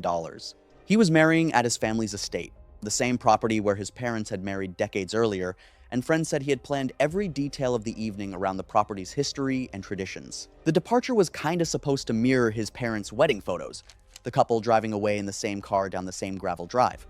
The car was a restored 1936 Bentley from his late father's collection, No modern braking system, no seatbelts, no power steering, no airbags. His brother told him at the end of the reception honestly not to drive because Declan had been drinking champagne throughout the evening. Declan said he had driven that car dozens of times on those exact roads and knew every curve by feel. His brother tried to take the keys, and Declan laughed him off. I've sat with a lot of these stories, and the excessive ones are honestly easier for me to process because you can point at the money and say that's what went wrong.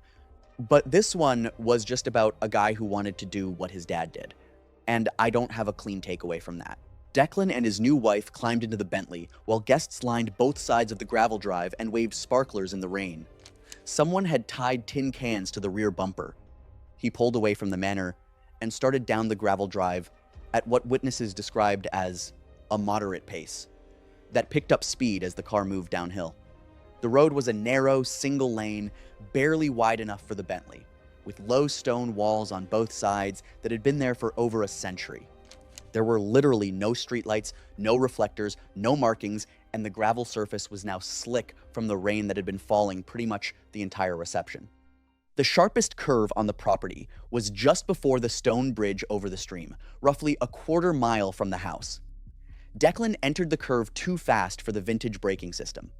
He applied the brakes, but the drum brakes locked the wheels instantly. But with no ABS to regulate them, the tires just skidded across the wet gravel without slowing the car at all. The Bentley left the road and struck the stone wall head-on at roughly 35 miles per hour. There were no seatbelts and no airbags. The steering column drove backward into Declan's chest. His head struck the windshield frame. His wife in the passenger seat was thrown forward into the dashboard. Guests who had been waving sparklers at the end of the drive heard the impact, a heavy crunch of metal and stone that carried clearly through the wet air. Several sprinted toward the bridge. His brother was among the first to reach the car. They found the car pressed against the stone wall. The rigid chassis had basically transferred all the impact force directly into the cabin. Declan was unresponsive behind the wheel with visible chest depression and head trauma. His wife was conscious but pinned and honestly in really bad shape. Emergency services were called from the estate. An ambulance arrived within about 25 minutes from the nearest town. Declan was pronounced dead at the scene. Authorities determined the cause of death to be severe blunt force trauma to the chest and head, consistent with an unrestrained driver in a frontal collision with a fixed object. His blood alcohol level was above the legal driving limit. His wife was airlifted to a hospital in Oxford with multiple fractures and internal injuries. She survived after several weeks of treatment and multiple surgeries. Local police investigated and noted the hazardous road conditions, basically poor lighting, wet gravel, and the absence of any speed control on the private drive. The Bentley was later removed from the family collection. It was the afternoon of September 14th, 2018, inside Yellowstone National Park in Wyoming. Clear skies stretched over the mountain trails as hikers moved along busy paths enjoying cool temperatures and wide views of forests and rocky ridgelines. Brandon Keller was 36 and worked as a security supervisor at a large fitness center in Salt Lake City, Utah. Hiking was the biggest thing in his life outside of work. He spent most weekends on trails across the western United States and had built a name among friends and coworkers as someone who took outdoor safety seriously. He had completed dozens of difficult hikes over the years and had recently started organizing beginner hiking groups for coworkers who wanted to learn the basics. He taught them the same things every time. Stay on marked paths, carry the right equipment, never take shortcuts down steep slopes because loose soil, hidden rocks, and dry grass can turn one small mistake into a very serious accident. He had said this so many times that people who hiked with him regularly could repeat it back word for word. He had visited Yellowstone on multiple previous trips and had pointed out spots along the trails where people had tried to cut across steep open sections instead of following the switchback routes the park built specifically to make the descent safer. He explained to his hiking group why those shortcuts were dangerous and exactly what could go wrong if someone tried one. On September 14th, he set out alone on a popular mountain trail after arriving at the park that morning.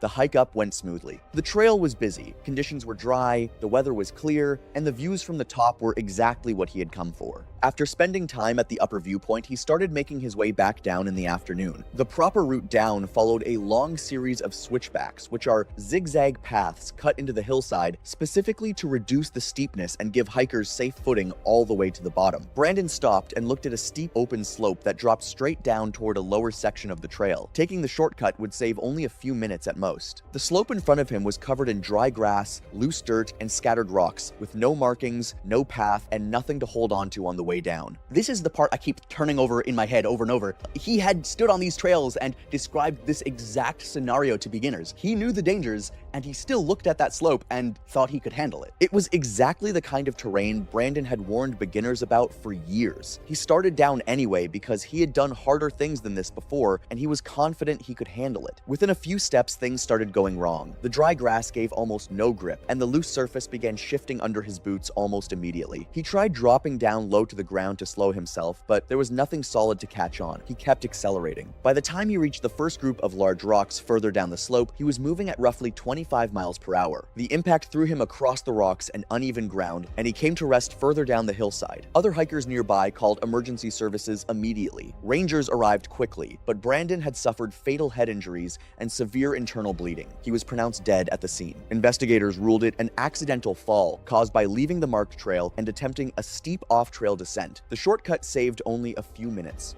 Brandon had spent years teaching beginners never to do what he did that afternoon. It was October 9th, 2015, and a cement plant on the outskirts of a small city in central Texas sat quiet during a scheduled maintenance shutdown, where the main rotary kiln, a steel cylinder roughly 12 feet in diameter, had been cooled and locked out for refractory brick replacement. Hadrien Beausoleil was 44 years old, originally from Quebec, had lived in Texas for 12 years, married, no children. He was a maintenance technician, and by every account from co-workers, the most cautious worker on the team. Before entering any confined space, he placed his hard hat upside down outside the entry point, and every worker on the maintenance crew recognized the informal signal because he had been doing it for 12 years. His wife later told investigators the habit started at his first job in Quebec, and he brought it with him to every plant he ever worked in. I asked about that detail because his floor manager kept bringing it up in his statement. Not the kiln, not the sound, the hat. He said it was the most Hadrien thing he had ever seen him do. That morning, Hadrien placed his hard hat upside down outside the kiln entry hatch and climbed inside to begin replacing damaged refractory bricks. The kiln had been shut down and a lockout had been initiated, but the lockout was incomplete. The burner system was secured and tagged, but the rotation drive, which is a completely separate system, was not locked out, and nobody caught it. Hadrien trusted the lockout without verifying it himself. He had no reason not to. The tag was on the panel. A control room operator conducting a systems check before the plant restarted initiated a test rotation on the kiln drive. The cylinder began to turn, even at its slow rotational speed. Hadrien was inside. The kiln's interior is lined with abrasive refractory brick, and with every revolution he was tumbled against it. Co-workers outside the kiln heard him within seconds and sprinted to the control room. The kiln rotated far enough to repeatedly carry and drop him against the refractory lining before the drive was stopped, and I'm not going to describe what the interior of that kiln looked like when they opened the hatch, because the investigation photos are in the file and I think you understand. He was pronounced dead inside the kiln. The medical examiner determined the cause of death to be multiple blunt force injuries and extensive abrasions sustained during kiln rotation.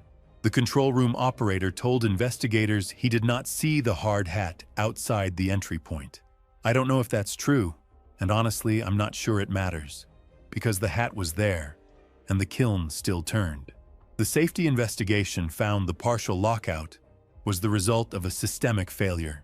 Investigators also found the confined space entry permit had been signed without verifying the kiln drive isolation.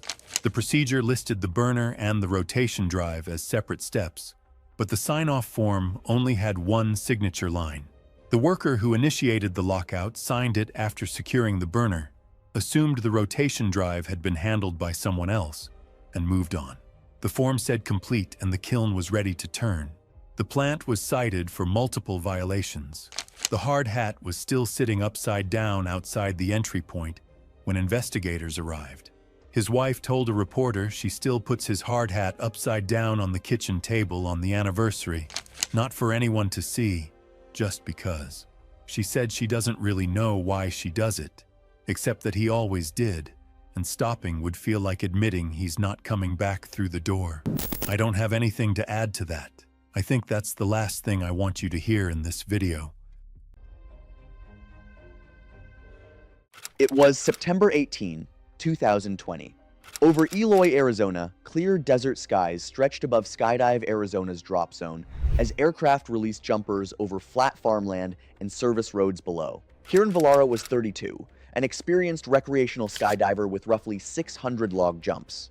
He was not part of a competition team, but within his local group he was regarded as steady and precise, especially in canopy control and landing accuracy. He had traveled to Eloy for a weekend of routine jumps with a small group of acquaintances he had trained alongside over several seasons. The jump that morning was a standard high-altitude deployment. Conditions were stable, with light upper winds and clear visibility across the designated landing fields. Kieran exited the aircraft without incident and deployed his main canopy at the expected altitude. His initial descent was controlled, with a stable glide path and no visible instability in the canopy. At mid-descent, another skydiver from a separate load experienced an off-heading opening and began drifting outside their intended landing corridor. The wind profile at altitude was layered but mild, creating slight horizontal separation between descent paths that did not fully converge until lower altitude. Kieran adjusted his flight path to maintain spacing and avoid the primary landing cluster. This is where things get tricky. Everyone's correcting at the same time, but nobody has the same picture of where the others are moving. As he corrected course, he drifted laterally toward a service perimeter bordering the drop zone. It was an area used for vehicles, staging equipment, and maintenance access normally outside active landing paths, but still open terrain with no hard physical barriers. At the same time, a second canopy descending from a different sequence entered an unplanned drift line due to a partial line twist recovery that altered its heading during stabilization. The two descent paths converged at a low altitude with limited lateral separation, leaving only a brief window for avoidance. Kieran initiated a final flare adjustment and lateral input, but the closing angle reduced available separation. The canopies made contact, resulting in a partial collapse and immediate disruption of lift, destabilizing his descent. Once canopies touch, you don't really get control back, it just becomes physics from there. His canopy partially collapsed on impact, resulting in a rapid loss of control and a steep, uncontrolled descent from a reduced but still fatal height. He struck a compact dirt service road near the edge of the landing field, impacting primarily on his upper torso and head. His body came to rest near equipment staged along the perimeter. Emergency personnel on site initiated a response immediately after witnessing the impact, and reached him within minutes. Advanced trauma care was initiated on contact, but injuries were consistent with catastrophic blunt force trauma and no survivable interval. He was pronounced dead at the scene. A post-incident examination determined the cause of death to be severe head and thoracic trauma consistent with high-energy ground impact following mid-air canopy collision and loss of lift control. Toxicology results were negative, and the manner of death was ruled accidental. The incident review found both jumpers were within standard procedures, but overlapping canopy flight paths and staggered deployment led to a loss of separation. Wind drift contributed to an unplanned convergence. I've seen how quickly spacing disappears once people start correcting at different altitudes. It doesn't take much. No equipment malfunction was found, and the report noted that layered winds and timing can still produce overlap even under standard guidelines. Following the incident, operations in the affected landing sector were temporarily paused for a review of canopy separation practices during peak jump activity. Kieran's logbook and equipment were returned to his family. His final jump entry remained unchanged, recorded without annotation beyond standard completion.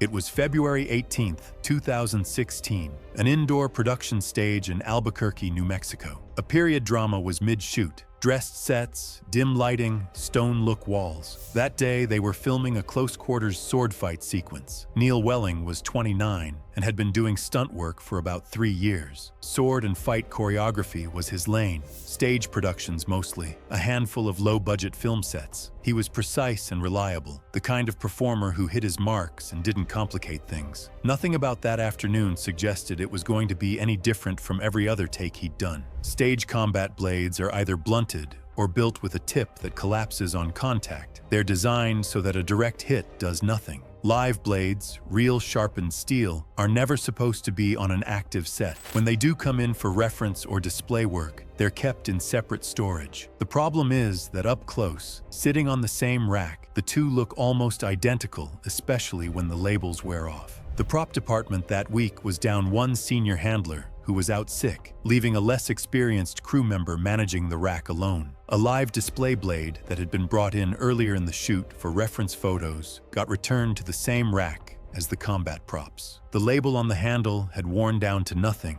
and on a busy shooting day, nobody was stopping to squint at prop handles. The choreography called for a direct thrust to the left side of the torso, close contact, meant to look like a clean hit on camera. With a proper stage blade, the tip is blunted and the steel flexes on contact, so the force dissipates against the body. Nobody had confirmed that the blade on the rack was that kind of blade. It was a live display piece with a sharpened edge and solid tip that did not flex or give on contact. The take started clean. Both performers moved through the opening exchange without any issues. Then came the scripted thrust, delivered with the right angle and force because that was what every rehearsal had trained into them. A stage blade would have stopped. This one went straight in. Neil took a step back, and there were a few seconds where neither performer fully understood what had just happened. Then the blade was pulled back, the wound opened, and the bleeding started fast. He was on one knee within 20 seconds and on the floor not long after, unconscious within 3 minutes. The on-set medic was there immediately, but the bleeding was internal, and there was nothing that could be done in that room. He was pronounced dead before reaching the facility. The blade was confirmed through manufacturer markings, display inventory, not prop stock. The worn label was recovered from the rack. The production was cited for safety violations, and weapon handling procedures were restructured before the shoot continued. Nobody faced criminal charges. The post-mortem confirmed what the on-set medic already suspected. The blade had caught a major vessel deep inside the chest, one that carries a large amount of blood and sits in a place that can only be reached in surgery. Once that vessel is cut, blood fills the chest cavity fast, and the heart runs out of what it needs to keep going. It's the kind of injury that's hard to survive even on an operating table. Neil never got anywhere near one.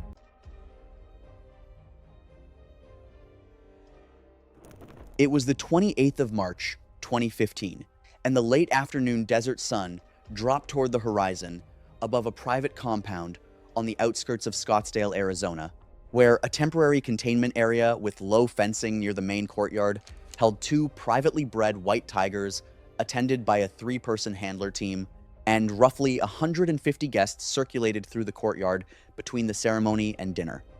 Reed Vanderkamp was 47 years old and had built a chain of private medical clinics that expanded into telehealth and insurance technology platforms. Industry estimates placed his net worth well over $1 billion. He was marrying his college girlfriend after reconnecting at a reunion years later, and his best man later said Reed had been planning what he called the centerpiece for basically months. He had literally flown in 2 white tigers from a licensed exotic animal facility in Florida with a professional 3-person handler team. Guests were supposed to view and photograph the animals from behind a rope line set roughly 15 feet back from the enclosure. Reed wanted a closer photo with the tigers for the couple's personal album, something more than what the guests were getting from behind the rope. The lead handler, who had worked with these specific animals for over 6 years, told him directly that the tigers were acclimated to controlled event settings, but were not predictable at close range, especially with noise, crowd movement, and camera flashes. Reed told him he had been around big cats at private wildlife reserves before and understood how to move calmly near them. A phone flash is genuinely all it was. 1 guest, 1 photo, 1 second, and everything after that was just chaos. And I still don't know what anyone in that courtyard could have done differently in that specific moment. Reed and his fiancée stepped inside the roped area with the lead handler beside them. Reed positioned himself next to the larger of the 2 tigers for the photo. The handler maintained a short lead on that animal and basically kept himself between Reed and the tiger's head. The second tiger was held by another handler roughly 10 feet behind Reed. A guest outside the rope line just raised their phone to take a photo. The phone's flash fired automatically, a sudden bright burst in the fading desert light. The second tiger, which had been calm up to that point, reacted instantly to the flash. It lunged hard against the handler's lead, pulling toward Reed with a speed that caught everyone off guard. The handler was pulled off balance and lost his grip on the chain for just a moment. That was enough. The tiger reached Reed from behind, striking him across the shoulder and pulling him to the ground. The mauling lasted roughly 5 to 8 seconds before the handler team regained control of both animals using emergency containment protocols. Reed sustained deep lacerating injuries to his neck, shoulder, and upper torso with massive blood loss. Emergency services were called from the compound immediately by multiple guests and at least one member of the handler team. Paramedics arrived within about 8 minutes. Reed was unresponsive with critical blood loss. He was transported to a regional trauma center where he was pronounced dead shortly after arrival. A forensic examination determined the cause of death to be hemorrhagic shock from penetrating trauma to the neck and thorax. His fiancée, who had been pulled clear by the lead handler within the first seconds of the attack, was treated for minor abrasions. Animal control and state wildlife authorities investigated. The handler's written log documenting Reed's decision to enter the roped area was basically included in the file. Both tigers were returned to the facility. The exotic animal facility faced a state licensing review, and Reed's family eventually reached a private settlement with the handler company. To October 7th, 2016, a rooftop exterior set in downtown Atlanta, Georgia. A mid-budget production was shooting an urban action sequence. Dressed rooftop, crane arm rigged above it, a 74-foot controlled fall on the schedule for that afternoon. Orion Cranmer was 37 and had been in the stunt industry for 11 years, most of that time doing aerial and high fall work. He had credits on several productions and had built a reputation for being precise and thorough. He'd been doing it long enough to know that trusting someone else's check wasn't always enough. A rigged fall like this comes down to one thing: the connection point between the harness and the rig line. That connection is held by a carabiner, basically a metal clip with a gate that locks shut when closed correctly. What can go wrong with it is something called cross-loading, where the gate isn't fully locked and ends up taking force from the wrong angle. When that happens under enough weight, it opens. The problem is, you can look right at a cross-loaded carabiner and not see anything wrong. You can even give it a light tug and it holds. The only way to actually catch it is a full load test before the drop. The rigger who set up the rig that morning was experienced. This wasn't his first high fall setup, and it wasn't going to be his last. But somewhere during the installation, the carabiner ended up cross-loaded. It's a positioning mistake that's easy to make and almost impossible to see once the harness is on.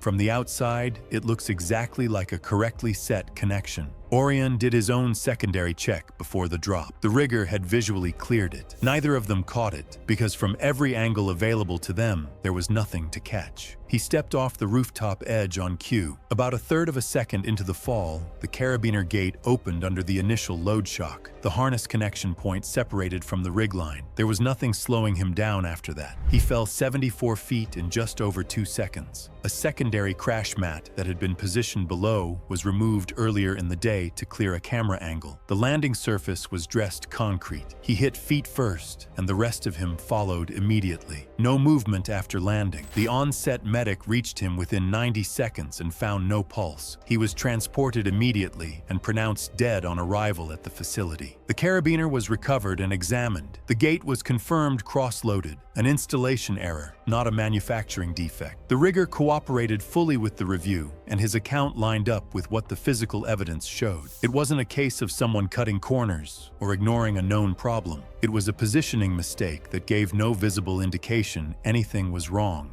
and nobody on that rooftop had any reason to think otherwise. The post-mortem was straightforward. Both legs broke on impact, several internal organs tore from the force of the sudden stop, and the head came down against the concrete in the collapse after. The bleeding inside the skull that caused was never going to be survivable in that window. The examiner noted each injury separately, but the conclusion was the same. None of it was survivable from the moment he hit the ground. The rigger was not charged. Every review reached the same conclusion: a genuine mistake with nothing negligent behind it. The production shut down for the rest of the week, and full load testing before every drop became mandatory going forward.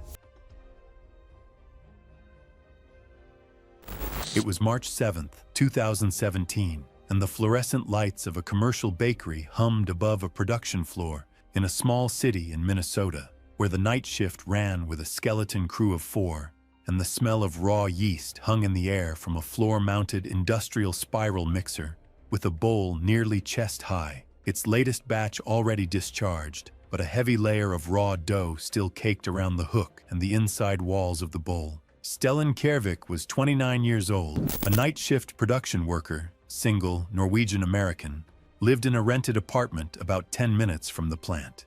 He had been on the night shift for a little over 2 years and pretty much ran the overnight reset by himself. His job was to get the line cleaned and prepped before the morning crew clocked in at 6. Most nights he had the floor to himself for the last 2 hours. He kept a tally on the inside of his locker door of how many consecutive shifts he had prepped the line before anyone else arrived, and he was at 43. Nobody asked him to track it. That tally is what got me, because it means he had climbed into that mixer at least 43 times before, and every single time he walked away.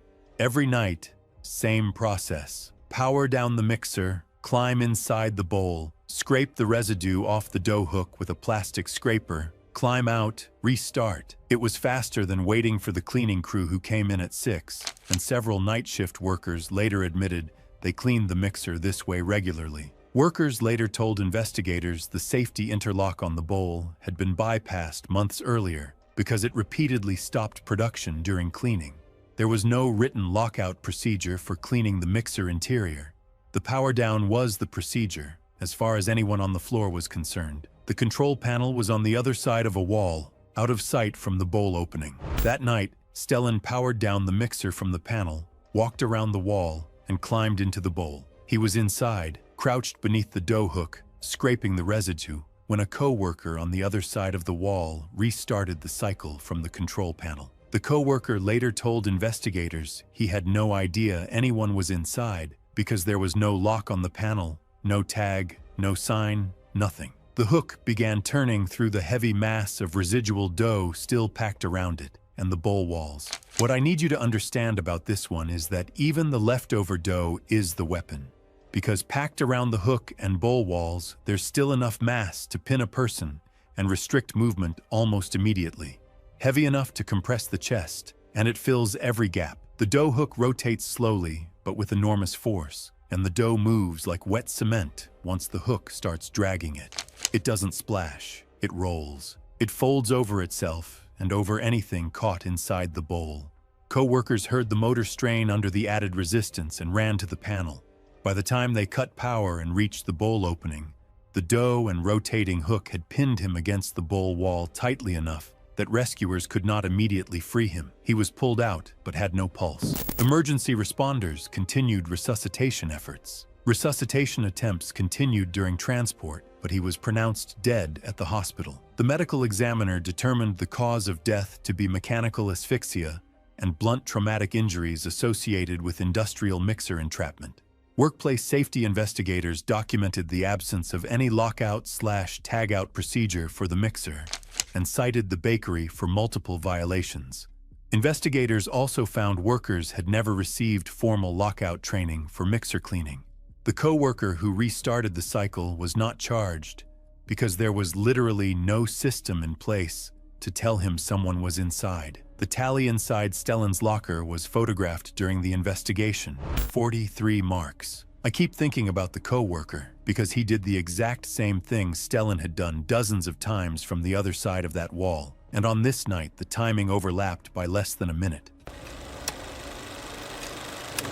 It was January 9th, 2015, an industrial warehouse lot outside Detroit, Michigan. 28 degrees, flat concrete, and a heavy-duty winch mounted to a flatbed truck set up in the middle of it for a drag sequence. Raphael Dunwick was 44 and had 18 years in the stunt industry behind him. Most of that time was vehicle and industrial rig work, the kind of stunt work that requires as much mechanical knowledge as physical ability. Winch systems, specifically, were his territory. By that point in his career, a job like this was about about as routine as it gets. A winch system isn't like most stunt equipment. These rigs generate several thousand pounds of pull force, and the cable under tension stores a massive amount of energy. If any part of a person's body or clothing makes contact with the cable near the drum, the rotating cylinder the cable winds around. It pulls with a force that no human muscle can fight, and it happens before you can do anything about it. The sequence called for Raphael to be dragged across the lot at a set speed while attached to the cable. He had run the same drag twice in rehearsal without any issues. What changed between rehearsal and the live take was small enough that nobody caught it in time. Because of the cold, Raphael was wearing a heavier jacket than his usual stunt wardrobe. The left cuff was loose and hadn't been taped or secured to his wrist. The winch drum had been repositioned closer to his drag path than in the rehearsal layout, a camera framing adjustment that was made without telling the stunt team. A cable guide sleeve, a component that physically prevents the cable from making contact with anything outside the drum housing, was not on the rig. The worst part is that none of it was visible from where Raphael was standing. The live take began. The winch engaged, and Raphael was pulled across the lot. About 40 feet in, the loose left cuff brushed the moving cable. The cable caught the fabric and pulled the sleeve into the drum in under a second. The left arm was drawn into the mechanism up to the mid-forearm before the drum stalled under the resistance of his body weight. His body was wrenched hard to the left, face down onto the concrete. The winch operator killed the power within 4 seconds. Raphael was conscious, in shock, not making a sound. Crew reached him within seconds and got a tourniquet above the elbow. He was transported by emergency services and taken into surgery. He died on the table approximately 2 hours after the incident. The missing cable guide sleeve was confirmed in the post-incident review. Not installed, not signed off during setup. The drum repositioning was in the camera department's notes from that morning. Neither change had made it to the stunt team. The crushing had destroyed the blood vessels running through that section of the forearm entirely. The tourniquet slowed what was visible, but the internal damage was already beyond what it could address. By the time he reached the table, the blood loss had gone too far. The surgery couldn't pull him back. 2 crew members were cited for the missing sleeve and the unreported drum repositioning. The case closed as accidental. The winch rig was pulled from the production and not replaced for the remainder of the shoot.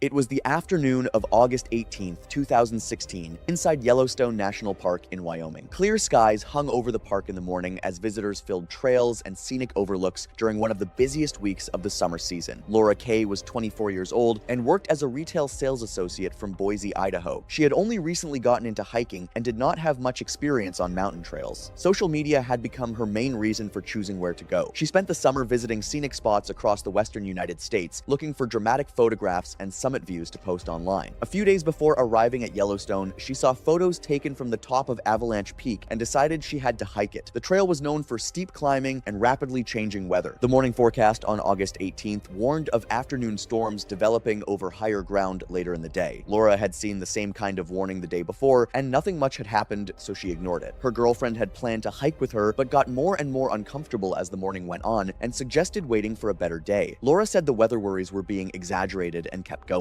Her girlfriend stayed behind. Laura also had a mild cold she had been fighting for several days. She was congested and coughing, but told herself it was not bad enough to matter. She set off alone around noon, wearing sandals, carrying 1 small bottle of water, no rain jacket, and no extra layers. When she got to the trailhead, she noticed almost no one else was starting the hike at that hour. She did not think much of it and kept going. The climb went fine at first. The sky was clear and warm, and it seemed like the forecast was going to be wrong again. But by around 2 in the afternoon, clouds started building fast over the ridges above her. Thunder began rolling in from nearby mountains, and rain started moving across the trail. Laura was close to the top at that point and didn't want to turn back after already spending hours getting there. She pushed on to the summit, stayed briefly, and then started coming down. The storm hit hard almost immediately. Lightning was striking across the exposed sections of the mountain, and rain and wind cut visibility down badly. While she was descending, a lightning bolt hit a tree about 30 feet away from her. The electrical charge traveled through through the ground and hit her hard enough to knock her off her feet. She survived the strike, but her legs became weak and painful, and she could not walk properly. She was also disoriented and confused from the shock. She tried to keep moving down the mountain, but fell several times on the wet trail and made almost no progress. The temperature dropped as the storm continued. She had no shelter, no dry clothing, no food, and almost no water left. Her body was already worn down from the cold she had been carrying for days, and the hours of climbing in sandals had taken more out of her than she realized. She became too cold and too weak to keep going and ended up stranded high on the trail after dark. I want to be honest about something. At that point, she had survived a lightning strike, and I think about how frightening and disorienting that must have been. Alone on a mountain in a storm, in sandals, already sick, and her legs not working properly. Her girlfriend reported her overdue that evening after getting no response to her calls. Search teams began organizing, but the weather, the darkness, and the rough terrain around Avalanche Peak made it impossible to reach her before morning. Rescue teams found Laura the following morning. She had survived the lightning strike but died overnight from exposure, and the combined effects of her injuries, repeated falls, cold rain, dehydration, and the illness she had decided was too minor to worry about. The medical examiner recorded her cause of death as exposure and complications from lightning-induced injury combined with prolonged overnight exposure to cold. Her body was taken home where she was laid to rest with family and friends present. It was August 22nd, 2014, and the deep orange glow of a furnace lit the casting floor of a small, independent aluminum foundry in a mid-sized city in Ohio, where a crew of 5 was running the last pour of the afternoon shift. Tomeo Barquero was 47 years old, originally from Costa Rica, had lived in the U.S. for over 20 years, married, and had 2 teenage daughters. He had been pouring aluminum at this foundry for most of that time. Before every pour, he did this thing where he tapped the mold twice with the back of his glove and listened for a hollow ring. He told newer workers it was how you checked for moisture. It wasn't, it was a superstition his mentor had passed down decades earlier, but he never skipped it. The tap wasn't an official inspection method, but over time he had come to trust it more than the written checklist. And on this pour, the ritual cleared a mold that still had moisture trapped inside. The last pour of the shift. 5 pours already that day, and this was the one everyone wanted to finish fast. Tomeo tapped the mold, got his ring, and signaled the crane.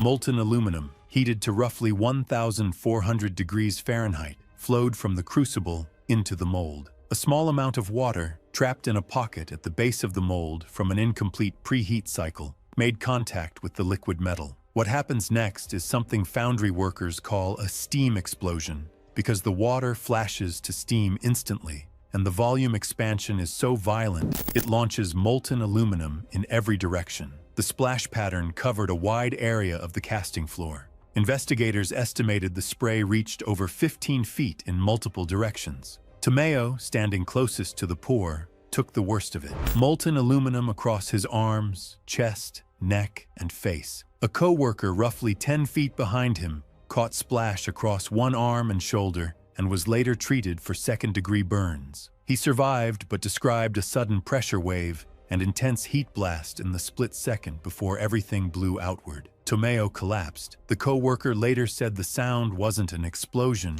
it was more like a deep pop followed by a hiss that didn't stop. Investigators believed even a very small amount of trapped water was enough to cause all of that. And I had to read that line twice because I couldn't believe how little it takes. Emergency responders arrived within minutes. Tomeo was airlifted to a regional burn center with burns covering most of his upper torso and upper extremities. Doctors assessed the damage as unsurvivable in the long term. Doctors also identified severe inhalation injury from superheated steam and combustion gases. He died 3 days later.